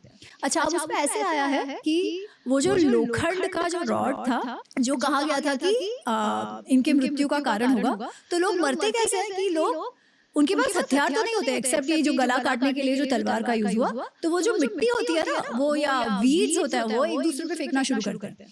पर क्योंकि वो समुद्र में डाला हुआ है लोखंड, तो ये जो वीड्स है ना दे बिकम लोहे के, और वो हथियार रूप हो जाते हैं, और वो जो एक दूसरे पे ये जो सैंड और ये ग्रास वगैरह फेंकते हैं वही हथियार हो जाते हैं लोह के। तो बेसिकली गांधारी का श्राप और ऋषि का श्राप एक साथ आते हैं और वो लोग एक दूसरे को ही मार देते हैं। तो जितने पुरुष थे वो सारे के सारे उसमें मर गए। उसमें केवल एक जन बचता है, बब्रू एक बचते हैं, कृष्ण बचता है। और बब्रू तो अर्जुन का बेटा था ना, बब्रू वाहन उसमें बचते हैं, ठीक है। और दारू जो उनका सारथी है। तो तब क्या होता है कि कृष्ण और बलराम ने अपने आंखों के सामने अपने पूरे परिवार को ध्वस्त होते देखा, पूरे कुटुंब को, द्वारका के सारे पुरुषों को, यादवों को ध्वस्त होते देखा। कृष्ण तो फिर भी कृष्ण है, ही सीज दिस, ठीक है। अब कोई कितना भी योगस्थ हो to witness your own people dying, कहीं ना कहीं कुछ तो ये होगा। स्टिल ही इज वेरी शांत। वो बब्रू को कहते हैं कि तुम ये जो स्त्रियां हैं इन स्त्रियों को आप ले जाओ और उनको सेफ्टी पे पहुंचा दो। मैं जो है वो, और अच्छा उतने टाइम में बलराम जो है ना, बलराम भी पी के मस्त होते हैं, बट ही वॉक्स अवे। जब ये लड़ाई शुरू होती है तो ही वॉक्स अवे और वो झाड़ के नीचे जाके बैठ जाते हैं। तो और फिर और बब्रू को कृष्ण कहते हैं कि तुम इन सब स्त्रियों को ले जाओ, मैं भी अब बलराम के पास जाऊंगा, क्योंकि वो हमेशा साथ ही रहते हैं, वो दाऊ भैया उनके। पर बब्रू जैसे ही ले जाने वाला होता है ना तो उसे भी कोई कुछ मार देता है, तो वो भी मर जाता है। तो वो जो स्त्रियां हैं उनको लेकर स्वयं कृष्ण द्वारका जाते हैं। अब द्वारका देखो पूरा खाली है, क्योंकि जो पुरुष थे वो तो सारे मर गए एक्सेप्ट वसुदेव उनके जो पिताजी हैं, जो बूढ़े वृद्ध लोग जो शायद ये पिकनिक में नहीं आए थे, वो कुछ लोग बचे हैं, ठीक है। तो वो जाते हैं अपने पिताजी को कहते हैं कि ये स्त्रियां हैं, ये यहाँ पर है, और अपने जो सारथी है दारूक, उनको वो कहते हैं कि तुम जाओ हस्तिनापुर, तुम जाकर अर्जुन को कहो कि क्या हुआ है, अर्जुन हमारी सहायता के लिए आएगा, और यहाँ जो सारी स्त्रियां हैं, जो बच्चे जो रह गए हैं, उनको वो अपने साथ ले जाए ताकि उनका प्रोटेक्शन हो सके, उनकी रक्षा हो सके। अच्छा, बाय दैट टाइम ऐसा भी निमित्त हो रहे हैं कि जो समुद्र है ना उसकी बड़ी बड़ी वो जो वेव्स है वो उछल कर आ रही है, और ऐसे लग रहा है कि द्वारका डूब जाएगी, क्योंकि कलियुग ऑलमोस्ट शुरू होने वाला होता है। तो द्वारका डूब जाने के असर निमित्त वहां पे दिखना शुरू हो गए। इसलिए वो कहते हैं कि तुम जल्दी जाओ, अर्जुन को लेकर आओ, और द्वारका डूब जाए उसके पहले इन सबको यहाँ से निकालो, स्त्रियों को और वृद्धों को यहाँ से निकालो। इतना इंस्ट्रक्शन देके वो फिर आ जाते हैं, बिकॉज इज लाइक मैं ऐसी द्वारका में जहाँ पर ऐसी जो विधवा द्वारका होगी वैसे मैं नहीं रह सकता। एंड वो आते हैं। अच्छा, by the time he comes back to the forest जहाँ पे बलराम है, तो बलराम ने अपना देह त्याग कर दिया है, ठीक है, बलराम ने देह त्याग कर दिया। तो अब कृष्ण के भी वो जो will to live is not there anymore, और उनके अवतार का जो ध्येय था धर्म स्थापना का वो तो हो चुका था, है ना, वो तो युद्ध के बाद ही हो चुका था। तो वो वहां पर लेट जाते हैं विश्राम करने के लिए, और ऐसे कहते हैं कि एक अभीर, एक व्याध, एक हंटर होता है, उसे लगता है कि ये कोई प्राणी है, शिकार है, तो वो अपना जो बाण है वो मारता है जो इनके पैर में लगता है, और वो इतना जहरीला है, विष युक्त बाण है कि तुरंत ही कृष्ण भी जो है वो अपना देह त्याग कर देते हैं। तो इट वाज बेसिकली निमित्त फॉर हिम आल्सो, उनका देह त्याग करने के लिए। तो दिस इज व्हाट हैपेंस। अच्छा, अब अर्जुन को जब पता चलता है तो वो तुरंत आता है दारूक के साथ, पर bye the time he is come तो कृष्ण का देह त्याग हो गया है, बलराम का देह त्याग हो गया है। वसुदेव है, वो भी केवल उसे ये समाचार देने के लिए रुके हैं कि भाई तुम यहाँ से हमारी स्त्रियों को और बच्चों को ले जाओ। तो अर्जुन पहले तो बहुत ही दुखी होता है कि ये क्या हो गया है ना, एकदम आश्चर्य के बाहर की बात है, ठीक है। वो सबका जो क्रियाकर्म है वो सब करते हैं। उतने टाइम में वसुदेव की भी मृत्यु हो जाती है, तो सबका वो क्रियाकर्म वगैरह फ्यूनरल सब कराते हैं, क्रिमेशन कराते हैं, और जो स्त्रियां और बच्चे हैं उनको वो ले जाते हैं। उनको ऐसा है कि उनको मैं हस्तिनापुर ले जाऊंगा। अच्छा, अब बहुत इंटरेस्टिंग चीज होती है, वो जैसे ही द्वारका से निकलते हैं सबको लेके, समुद्र आ जाता है, समुद्र और द्वारका को अपने साथ ले डूबता है। Basically it covers Dwarka, tsunami जैसा, एग्जैक्टली लाइक सुनामी। ये लोग तो बच गए, अच्छा, थोड़ा सा आगे जाते हैं वो राजस्थान के एरिया की ओर, आज प्रेजेंट डे राजस्थान की ओर, तो कुछ डाकू लुटेरे वो देखते हैं कि अरे इतनी सारी स्त्रियां हैं, इनके पास जरूर कुछ माल सामान होगा, तो वो इन पर अटैक कर देते हैं। अच्छा, अब अर्जुन जिसने इतने वर्ष अकेले हाथों सेनाओं को मारा है, बड़ी बड़ी सेनाओं को, उनके साथ उसके लिए ये डाकू क्या चीज है, पर वो देखता है कि उसे अपने जो मंत्र है ना वो ही याद नहीं आ रहा है। उसका जो तरकश था जिसमें वो एरोज रखते हैं, ऐसे कहते हैं कि उसका तरकश ऐसा था जिसमें से एरोज कभी खत्म ही ना हो, तो वो मारता है तो उसका वो एरोज खत्म हो गए हैं। उसके लाइफ में, अर्जुन के लाइफ में ये केवल दूसरी बार हुआ कि उसे हार का सामना करना पड़ा। पहली बार जब होता है जब युद्ध हो चुका है और अश्वमेध यज्ञ करने वाले युद्ध के बाद, ठीक है, तब वो अपने पुत्र बब्रुवाहन जो चित्रांगदा का बेटा, मैंने पहले वो मणिपुर की बात कही थी ना, तो चित्रांगदा वो जब अश्व के पीछे पीछे जाते हैं कि जो भी अश्व को रोकेगा वो हमारा एनिमी है और उसको हराना है। तो जब मणिपुर जाते हैं तो बब्रुवाहन को ऐसे कि मेरे पिताजी आ रहे हैं, तो वो लड़ता नहीं है। एंड अर्जुन से कह रहे तुम क्षत्रिय के बेटे हो, लड़ो मेरे साथ, मुझसे मुझे खुशी मिलेगी, ठीक है। तो उनके बीच युद्ध शुरू होता है और कुछ तो ऐसी परिस्थिति होती है जब बब्रुवाहन उनको मारता है और वो बेहोश हो जाते हैं। So that's the first time where somebody has defeated him, but वो उनके पुत्र हैं, ठीक है, तो he is very happy, तो he was maybe not even जैसे वो लड़ते वैसे लड़े नहीं होंगे पुत्र के साथ, and of course वापस सब अच्छा हो जाता है and he moves on from there. This was second time that he got defeated, but a real defeat. जब डाकू लुटेरे अर्जुन के सामने कुछ स्त्रियों और बच्चों को उठा के लेकर गए और वो कुछ नहीं कर सके, ठीक है। तो वो एक तो ही बहुत अचंभे में है, दुखी है, आश्चर्य में है, क्या करूं क्या नहीं समझ में नहीं आ रहा है। बट खैर जितने बच्चे हैं उनको लेकर वो हस्तिनापुर चले जाते हैं और इनका जो पौत्र है, कृष्ण का बेटे का बेटा, उसको वो लोग इंद्रप्रस्थ दे देते हैं। जो युधिष्ठिर है, ही क्राउन्स उनको द किंग ऑफ इंद्रप्रस्थ, और अपना उनको ये जब जो कहानी सब फिर अर्जुन बताते हैं तो वो फिर व्यास जी के पास भी जाता है और व्यास जी कहते हैं कि ठीक है, आपके भी जीवन का जो हेतु था, जो उद्देश्य से आप जिए हैं वो हो गया है, अब आप भी सब छोड़ दो, it is time to retire, ठीक है। और वो लोग भी सोचते हैं कि हाँ सही बात है। तो परीक्षित जो अभिमन्यु का पुत्र है उसको वो राजा बनाते हैं और पांचों पांडव और द्रौपदी भी फिर स्वर्गारोहण, जो हमने बात कर रहे थे इससे पहले, कि वो जो पहाड़ पर चले जाते हैं आफ्टर रिटायरिंग, तो वो लोग भी चले जाते हैं। So this is the end of Mahabharata. This is what happens in those 36 years, both in Mathura and in Hastinapur. तो आपको क्या लगता है कि पांडवों की उम्र क्या थी महाभारत के टाइम? तो आपने जो कहा ना, अगर हम बैठ के कैलकुलेशंस करें तो it actually comes up to that 89-90। हाँ, बट द थिंग इज इसमें भी बहुत ज्यादा अजम्पशंस देना पड़ेगा क्योंकि एग्जैक्टली दिया नहीं है कहीं पर। महाभारत का जो सदर्न रिसेंशन है, जो कुंभकोणम को ये बोलते हैं कि जो साउथ में जो मैन्युस्क्रिप्ट मिली है ना, उसमें एक जगह पर आता है कि जब पांडु की मृत्यु हुई थी, पांडु की मृत्यु के समय अर्जुन की उम्र कितनी थी ये आता है, that is mention only in that. तो अगर हम क्रिटिकल एडिशन देखें महाभारत का तो उसमें ये नहीं आता। तो उसमें इट इज सेड कि पांडु की मृत्यु के समय अर्जुन की आयु 14 वर्ष की थी, 14 इयर्स। अगर वो 14 इयर्स के थे तो भीम उससे 1 साल बड़े थे, तो 15 युधिष्ठिर भीम से 1 साल बड़े थे, तो 16, ठीक है। और कर्ण का फिर आप लगा लो, बिकॉज कर्ण का जन्म जो था वो तो जब कुंती अनमैरिड थी, तो कुछ ये करके मे बी 20-22 कुछ तो आता है। भीम और दुर्योधन एक उम्र के थे, तो वो भी 15-15। कृष्ण और अर्जुन एक उम्र के थे। So based on this one data point आप बहुत सारे एक्सट्रापोलेशंस कर सकते हो।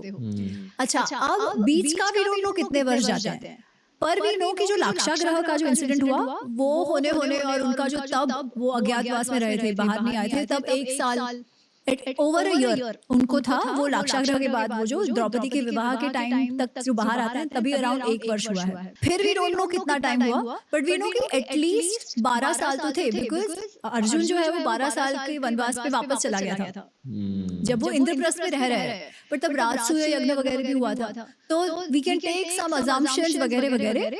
और on the higher side about I think Arjun Krishna की उम्र अराउंड 80ish आती है, but as I said it is still with a lot of assumptions. मैं ऐसे ठोक के नहीं कह सकती कि इतनी उम्र हुई होगी. I don't know. It could range anywhere from like 50 to 80. जब आप इस युद्ध को विजुअलाइज कर रहे हो खुद के लिए, तो आपके आंखों में क्या अर्जुन और बी.आर. चोपड़ा वाले अर्जुन की उम्र के हैं या एक बूढ़े इंसान है? नहीं, अर्जुन आई थिंक वो बी.आर. चोपड़ा वाली महाभारत का इतना ज्यादा इमेज है कि वो नीतीश भारद्वाज ही कृष्ण दिखते हैं और अर्जुन दिखते हैं. ओके, वैसे आपसे बहुत सारी बातें करनी है महाभारत के बारे में, पर मुझे पता है कि ये वाला एपिसोड बहुत ज्यादा हैवी बन चुका है, इसलिए यहाँ इस एपिसोड को कट करना पड़ेगा, एंड करना पड़ेगा. एक आखिरी सवाल है आपके लिए, लेगेसी ऑफ महाभारत क्या है? यानी कि आज के जमाने में 2022 में हम महाभारत की इतनी सारी बातें कर रहे हैं, ब्रेक डाउन कर रहे हैं, ये कुछ 5000 साल पहले हुआ था. तो ये लेगेसी इतनी देर तक जिंदा रही है इंटरनेट के बिना, इलेक्ट्रिसिटी के बिना, एटसेट्रा एटसेट्रा. और अब इंटरनेट इलेक्ट्रिसिटी के आने के बाद पॉडकास्टर्स बात कर रहे हैं हाई लेवल कैमरा गियर के साथ, माइक्स के साथ. मतलब क्या है लेगेसी? क्या ये कलयुग का एक मैनुअल है आपके अनुसार? क्या ये योगा का एक मैनुअल है? क्या भगवत गीता सिर्फ है एक महाभारत की लेगेसी? गिवन दैट हम अभी भी बात कर रहे हैं महाभारत का, तो पूरा महाभारत ही मैनुअल है ना. जो आपने प्रश्न से शुरुआत की थी कि महाभारत क्या है, और मैंने कहा था इतिहास है. इतिहास क्या है? हमें हमारे जो चतुर्विध पुरुषार्थ है, धर्म अर्थ काम मोक्ष, वो कैसे जिए वो बताता है. अच्छा, अब हम अलग अलग युगों की बात करते हैं, पर आज भी जितने कैरेक्टर्स हैं हम उनसे रिलेट कर पाते हैं. उसका अर्थ क्या कि युग कुछ भी रहा हो, जो हमारी साइकोलॉजी है, जो हमारी आवश्यकताएं हैं, हम जैसे रिएक्ट करते हैं, जैसे धर्म संकट से पसार होते हैं, वो तब भी वही था, आज भी वही है. इसीलिए इनफैक्ट ये महाभारत में ही आता है शुरुआत में. इट सेज कि धर्म अर्थ काम मोक्षण यत् इह अस्ति तद अन्यत्र यत् इह न अस्ति न कुत्रचित्. कि सारा ये जो धर्म अर्थ काम मोक्ष से रिलेटेड जो भी एस्पेक्ट्स हैं, जो भी महाभारत में कवर हुआ है, कि लोगों की साइकोलॉजीज, लोगों के बिहेवियर्स, काम क्रोध लोभ मोह मद मात्सर्य में भर के लोग जो कार्य करते हैं, जो भी मैसेजेस हैं, जो भी कुछ हमें महाभारत में देखने मिलता है, वो हमें और भी कहीं मिलेगा. पर जो महाभारत में नहीं है वो और कहीं पर भी नहीं है. That is the legacy of Mahabharata, कि आज भी it is able to help us. आज भी हमारे जीवन को गाइड करने के लिए वो उतना ही रेलेवेंट है. उसके मैसेजेस आज भी हमारे जीवन में अगर हम उतार पाए तो. और भगवत गीता तो ऑफ कोर्स है, बट भगवत गीता का जो मैसेज है वो एक्चुअली महाभारत के द्वारा we see it in practice. या अगर वो ना करो तो क्या होता है, दोनों तरीके से. तो भगवत गीता तो है ही, बट ओवरऑल पूरा महाभारत ही वो लेगेसी है. पॉडकास्टिंग से मैंने ये सीखा है कि बहुत सारे लोग अटेम्प्ट करेंगे महाभारत को फिर से बताने के लिए, रीटेलिंग करने के लिए. आई होप कि एक दिन एक बहुत बढ़िया रीटेलिंग हो, game of thrones style modern. पर उस दिन के लिए काफी ज्यादा समय बचा, और तब तक सिर्फ पॉडकास्ट से लोग शायद महाभारत के बारे में सीख सकेंगे. पुस्तकें भी हैं अब तो, है ना. Lot of fiction has happened, but that's the whole point कि अगर हम फिक्शन से लेसन्स लेना चाहेंगे तो कहीं हम गलत जा सकते हैं. अगर हमको महाभारत का जो कार्य है, जो सीख हमें लेनी है, वो सही से लेनी होगी, तो महाभारत को महाभारत के रूप में जानना होगा, जिसके लिए we have the original Mahabharata and we also have Mahabharata Anurag. आपने एक बहुत बढ़िया किताब लिखी है, highly recommend, everyone check it out. उसे लिंक किया है नीचे. अमी गनात्रा, एक और बढ़िया पॉडकास्ट के लिए धन्यवाद. बहुत बहुत आभार. जय श्री कृष्ण. जय Shri Krishna. That's it. Oh my God. Oh my God. It was a very heavy video for me. इतना कुछ था बात करने के लिए, पर मैंने बीच में बोलना मुनासिब नहीं समझा. वो क्या होता है ना कि जब कोई ज्ञानी व्यक्ति आपके सामने, है ना, अपने ज्ञान को शेयर कर रहा हो, साझा कर रहा हो, पहले वो सीखना चाहिए, वो चीज़ लेना चाहिए. You should have that take away जो आपको मिल रहा है. तो मेरी भी कोशिश यही थी. बहुत सारी चीज़ें मैंने लिखी हैं यहाँ पे, है ना, जो मुझे लग रहा था कि मैं इस पर आपसे बात करूँ. कुछ चीज़ें जो मैं जानता भी था, लेकिन अब ये इतना लंबा हो गया है वीडियो कि मुझे नहीं पता आप इस वीडियो के बाद का ये हिस्सा जो है सुनेंगे या देखेंगे कि नहीं मेरे साथ, पर फिर भी मैं मानता हूँ कि शायद आप में से जो भी लोग देखेंगे तो शुरू में इसमें आई बात ना कि खांडव प्रस्थ की। खांडव प्रस्थ जो था बाद में जाके इंद्रप्रस्थ बना, जो कि आज प्रेजेंट डे में दिल्ली, हम जिसको दिल्ली या उसके आसपास के एरिया को कहते हैं। तो खांडव प्रस्थ एक किंवदंती ये भी है, किंवदंती नहीं बोलेंगे जब हम बोलते हैं कि ये हमारी हिस्ट्री है, तो वो किंवदंती नहीं हो सकती, तो ये हमारी हिस्ट्री है। तो कहते हैं कि जो नागराज तक्षक थे तो वो वहाँ पे रूल करते थे खांडव प्रस्थ में। तो वैसा एक बहुत ही भयानक मतलब सूखाग्रस्त जंगल टाइप का वो एरिया था, जहाँ पर अर्जुन ने अपने शक्ति से, अपने बल से तक्षक को भगा दिया, और उसके बाद वहाँ पर जो है इंद्रप्रस्थ की स्थापना हुई। और उसके पीछे की भी बहुत लंबी स्टोरी है, बचपन में पढ़ी थी, सुनी थी, तो मुझे याद आया कि मैं आपसे शेयर करूं ये चीज़ कि तक्षक जो है उनको भगवान इंद्र का वरदान प्राप्त था। वरदान इन द सेंस कि उनको उनका संरक्षण प्राप्त था, तो जिसकी वजह से वो वहाँ पे बहुत ही चौड़े में राज करते थे। लेकिन क्योंकि अर्जुन खुद भी इंद्र भगवान के पुत्र थे और ऊपर से भगवान श्री कृष्ण के मित्र थे, तो जिसका मित्र स्वयं भगवान हो तो उसको तो कौन ही हरा सकता है ना। इसलिए एक कुछ ऐसी एक कहानी थोड़ा सा मैं भी जानता था, मैंने कहा मैं शेयर कर लूँ। और इन्होंने एक चीज़ कही इसमें कि भगवान श्री कृष्ण के सर पर बचपन से ही मृत्यु मंडरा रही थी, और दूसरी तरफ वो ये कहती हैं कि योगस्थ बुद्धि है ना, विष्णुमती। तो ये सब ना हमारी अजम्पशन है। वही मैं कह रहा हूँ कि जो हम पढ़ रहे हैं, जैसे हम गीता पढ़ते हैं या फिर हम महाभारत या रामायण पढ़ते हैं, तो हम अपनी ज़रूरत के हिसाब से जो हमारी ज़िंदगी में चल रहा है, जो हमारे सर्कमस्टांसेस हैं, जो हमारे सिचुएशनल इश्यूज चल रहे हैं लाइफ में, हम उसके हिसाब से ना अपनी टेक अवेज लेते हैं। तो देखा जाए तो ये हो सकता है कि भगवान श्री कृष्ण को बचपन से ही कई मतलब नेगेटिव शक्तियों ने, पावर्स ने, है ना, असुरों ने मारने की कोशिश की।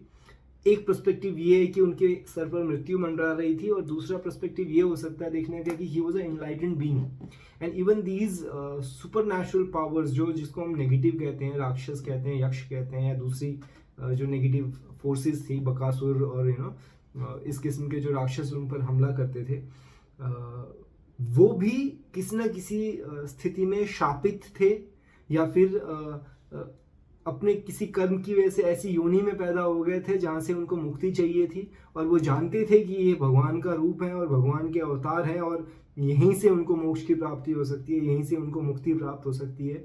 तो ये पूरी उनकी एक लीला भी है। तो आप किस किस्म की मतलब है ना समझ रखते हैं, अगर आप धार्मिक और पॉजिटिव प्रवृत्ति से देखते हैं और आप सांसारिक और भौतिक वादिता से देखते हैं, तो अलग अलग टेक अवे हो सकती है। योगस्थ बुद्धि जो है, योगस्थ जो शब्द आया, अब योग तो पता ही है, हम योग से योगी बना है, तो एक योगी होता है, एक गृहस्थ होता है। योगस्थ मतलब जो योगी भी है, योगी भी है और गृहस्थ भी है, तो योगी और गृहस्थ का कॉम्बिनेशन है योगस्थ, जो गृहस्थी में रहकर भी योग को साधता है, वो गृहस्थ होकर भी योगी है, वो योगस्थ है। या फिर एक शाब्दिक अर्थ ये भी हो सकता है कि जो योग की अवस्था में है, लेकिन हम सब जानते हैं कि भगवान कृष्ण तो योग की अवस्था में नहीं थे, वो परम योगी थे, तो ये उसी संदर्भ में है। विष्णुमती शब्द मुझे नया सुनने को मिला। विष्णुमती या फिर हम उसको कृष्णामती भी कहते हैं। कई अगर आप एस्कॉन जैसे इंस्टीट्यूशंस में जाते हैं तो वहाँ पे आपको एक बहुत कॉमन वर्ड सुनने को मिलेगा जिसको वो कहते हैं कृष्णा कॉन्शियसनेस।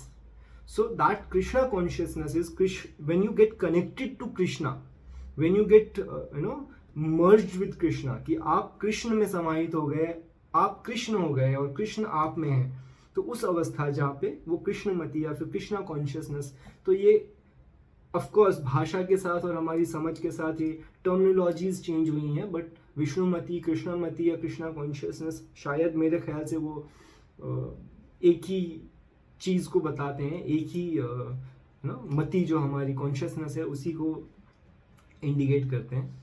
मल्टीपल जन्म के बारे में उन्होंने बोला वहाँ पर कि मल्टीपल जन्म, और वही थी मृत्यु मंडरा रही है, और वो लोग जो शापित होने की वजह से कई बार जो है कई योनियों में और कई जन्मों में जो उसको काट रहे थे, भोग रहे थे, और ईश्वर का वहाँ पर होना एक रीज़न हो सकता है उनकी मुक्ति का भी, वंदे वो अवेयर, तो एक ऐसी चीज़ हो सकती है। उसके अलावा जरासंध किया एक इंसिडेंट इन लोगों ने वहाँ पे शेयर किया। जरासंध जो थे मगध के राजा थे of course, and he was a great warrior and he was a great king. उनके जो दामाद थे कंस, उनकी मृत्यु की वजह से वो कृष्ण को अपना शत्रु समझने लगे थे, और उनकी जो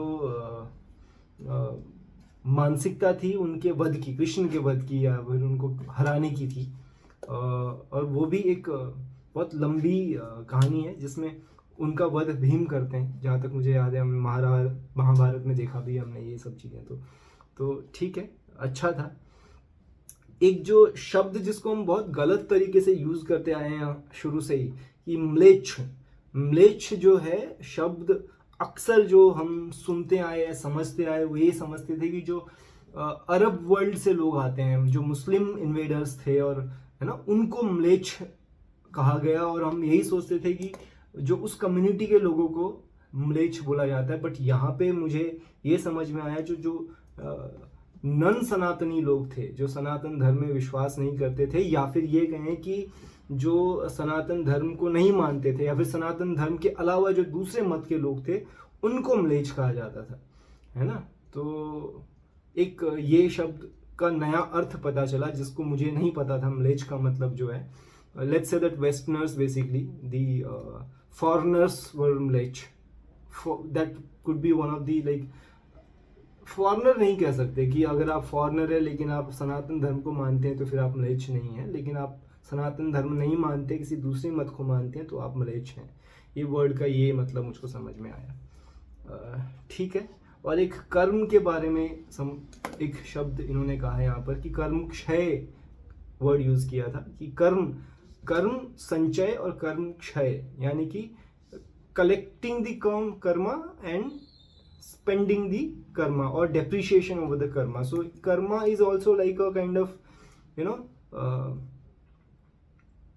धन की तरह यहाँ पर इसको दिखाया गया या समझ आने की कोशिश की गई कि आप अच्छे कर्म करते हैं तो उसका जो पुण्य फल आपको प्राप्त होता है, that is your basically in return on investment. Let's say that your karma is the thing that you are doing, it's an investment in what you are getting, the prayers, the blessings maybe or whatever. तो वो जो चीज़ है उसके बदले में जितने आपने कर्म संचय किए, अच्छे कर्म संचय किए, उतना ही आपको स्वर्ग में रहने के लिए आपको स्थान मिला। जैसे इंद्रधनुष, राजा इंद्रधनुष की बात वहाँ पर आई थी उस किस्म से। और यहाँ पे आई एक किस्सा जहाँ पे कृष्ण के बेटे ने एक रॉड को जन्म दिया, प्रोड्यूस किया ऋषि के शाप की वजह से। साम जो कि जामवती के बेटे थे, जामवंत जो त्रेता युग में भगवान श्री राम के साथ जो थे, रीछ जो थे जामवंत, उनकी बेटी थी ये। तो एक किस्सा ये भी है कि जामवंत जो है उनको भगवान श्री राम ने खुद ही आशीर्वाद दिया था कि वो उनके साथ युद्ध करेंगे। जब उनकी पहली बार मुलाकात हुई थी तो उन्होंने जामवंत ने भगवान राम को युद्ध के लिए चैलेंज किया था। और उस समय भगवान राम क्योंकि पीड़ा में थे, दुख में थे, क्षोभ में थे, विरह में थे माता सीता के, तो उन्होंने ये कहा कि मैं आपसे अभी नहीं पर फिर कभी मैं जरूर लड़ूंगा। तो कहते हैं कि वो द्वारकाधीश का इंतज़ार करते रहे, भगवान श्री राम का इंतज़ार करते रहे कि वो उनसे लड़ने आएंगे। तो शायद इसलिए उनकी आयु इतनी लंबी रही क्योंकि उनको वरदान प्राप्त था स्वयं भगवान का। तो जब भगवान श्री कृष्ण आए और उन्होंने उनके साथ युद्ध किया और उन्होंने उनको जब हराया तब उनकी वो एक बात पूरी हुई। उसके बाद उन्होंने जो है अपनी बेटी का हाथ भगवान श्री कृष्ण के हाथ में दिया, जामवती का। और जामवती के जो बेटे थे साम, वो कहते हैं कि स्वयं भगवान शिव के जो हैं वो अंश थे, वो उनके ही आशीर्वाद से पैदा हुए थे, रुद्र स्वरूप थे। लेकिन क्योंकि रुद्र जो है एक मतलब डिस्ट्रक्टिव फोर्स होता है भगवान शिव का, एक तरफ भगवान हनुमान भी हैं जो रुद्र स्वरूप हैं, एक तरफ साम भी हैं जो रुद्र स्वरूप हैं। तो ये शायद ऊर्जा के दो अलग है ना डायमेंशंस को भी दिखाते हैं। तो उनका जन्म ही हुआ था यादव वंश के समाप्ति के लिए, जो कि भगवान श्री कृष्ण ने स्वयं कहते हैं कि तपस्या करके भगवान शिव से वरदान स्वरूप मांगा था। तो सिर्फ वो ऋषि का और श्राप और वो बहुत सारी चीज़ें, मतलब it's a kind of combination and compound of many very things that we can discuss right now. ठीक है, ये बहुत ही शानदार वीडियो था। मैं बता नहीं सकता कि कितनी चीज़ें इसमें सीखने को मिली, कितनी चीज़ें मैं भी जानता था थोड़ी बहुत, और कितनी नई चीज़ें पता चली। शुरू में मैं कनेक्ट नहीं हो पा रहा था क्योंकि वो it was too much for me. ऐसा नहीं था कि कनेक्ट नहीं हो पा रहा था, लेकिन अब अगर मैं इस वीडियो को दोबारा से शुरू से देखूं तो शायद मुझे समझ में आएगा कि what exactly they were discussing initially. तो थोड़ा सा शुरुआत में मुझे थोड़ी प्रॉब्लम हुई, बट इट्स ओके। और एक यहाँ पर बात की गई स्वर्गारोहण के पांडवों की, 5 पांडवों की। तो एक कहते हैं कि जब वो स्वर्गारोहण के लिए गए तो जहाँ से वो हिमालय की जिन पर्वतों से श्रृंखलाओं से निकल के गए, वो जो पहाड़ है उनको पंचचूली पर्वत कहते हैं। वो पड़ता तो तिब्बत में है, लेकिन उत्तराखंड में जाके आप उन पर्वतों के दर्शन कर सकते हैं। आप जब कैलाश पर्वत के दर्शन करते हैं तो पंचचूली पर्वत भी उसी सीरीज में दिखती हैं। तो मुझे जाने का सौभाग्य प्राप्त हुआ था, and I know these things because थोड़ा बहुत एक्सप्लोर किया है मैंने भी। ठीक है, आप प्लीज़, अगर आप लोग ये वीडियो अभी भी देख रहे हैं तो मैं जानता हूँ बहुत लंबा हो गया है, बट फिर भी मैं वीडियोस बनाता हूँ सीखने के पर्सपेक्टिव से, एंटरटेनमेंट के पर्सपेक्टिव से।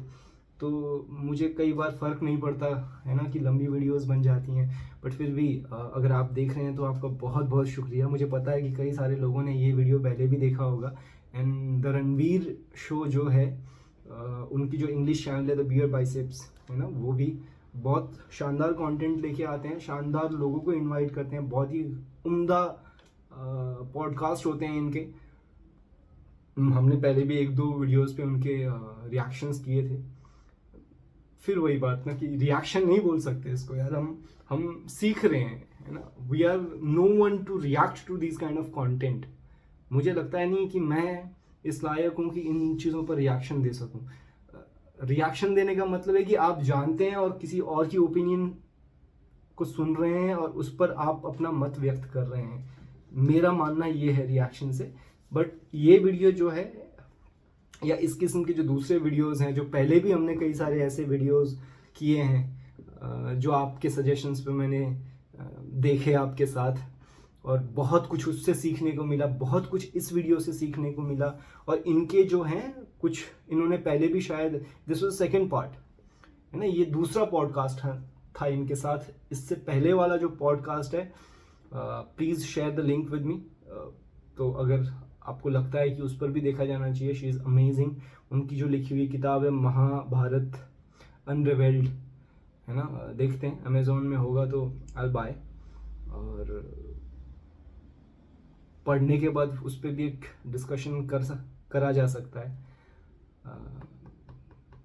बस आज के लिए इतना ही। मैं बहुत कुछ बोल चुका हूँ, ये वीडियो बहुत लंबा हो गया है, 1.5 घंटे से ऊपर का हो गया है। कोशिश करता हूँ जहाँ जहाँ मैं काट सकूँ, जहाँ जहाँ से मैं निकाल सकूँ उसको निकाल दूँ। आप देख ही सकते हैं कि जो पूरे वीडियो के दरमियान मैंने बहुत कम बात की है, वो इसलिए क्योंकि बात करने का मौका मुझे मिला नहीं। Thank you so very much for watching this video with me, and please do comment below है ना। मुझे बताएं आप अपने ओपिनियंस कि ये कैसा लगा आपको वीडियो, और कई चीज़ें ऐसी हैं जो शायद मैं कैच नहीं कर पाया, या फिर मुझे आपको लगता है कि हाँ यहाँ पर मेरा रिएक्शंस ठीक नहीं, रिएक्शन तो खैर था ही नहीं, बट फिर भी आपको लगता है कि और कुछ इनपुट्स आप दे सकते हैं जिससे मेरी नॉलेज और एनहेंस हो, तो आई एम ऑल ओपन। और मैं आपको एक चीज़ बता दूं कि मैं सारे कमेंट्स पढ़ता हूँ, है ना, तो और मैं कोशिश भी करता हूँ कि सारे कमेंट्स को रिप्लाई कर सकूँ। तो टच में रहिए, अपना ख्याल रखिए, मिलते हैं अगले वीडियो में। और अपना ओपिनियन शेयर करना मत भूलिएगा, मेरे वीडियोस को शेयर करना मत भूलिएगा, और साथ में बने रहिएगा। Thank you so much for watching this video with me. Take care, मिलते हैं, नमस्ते।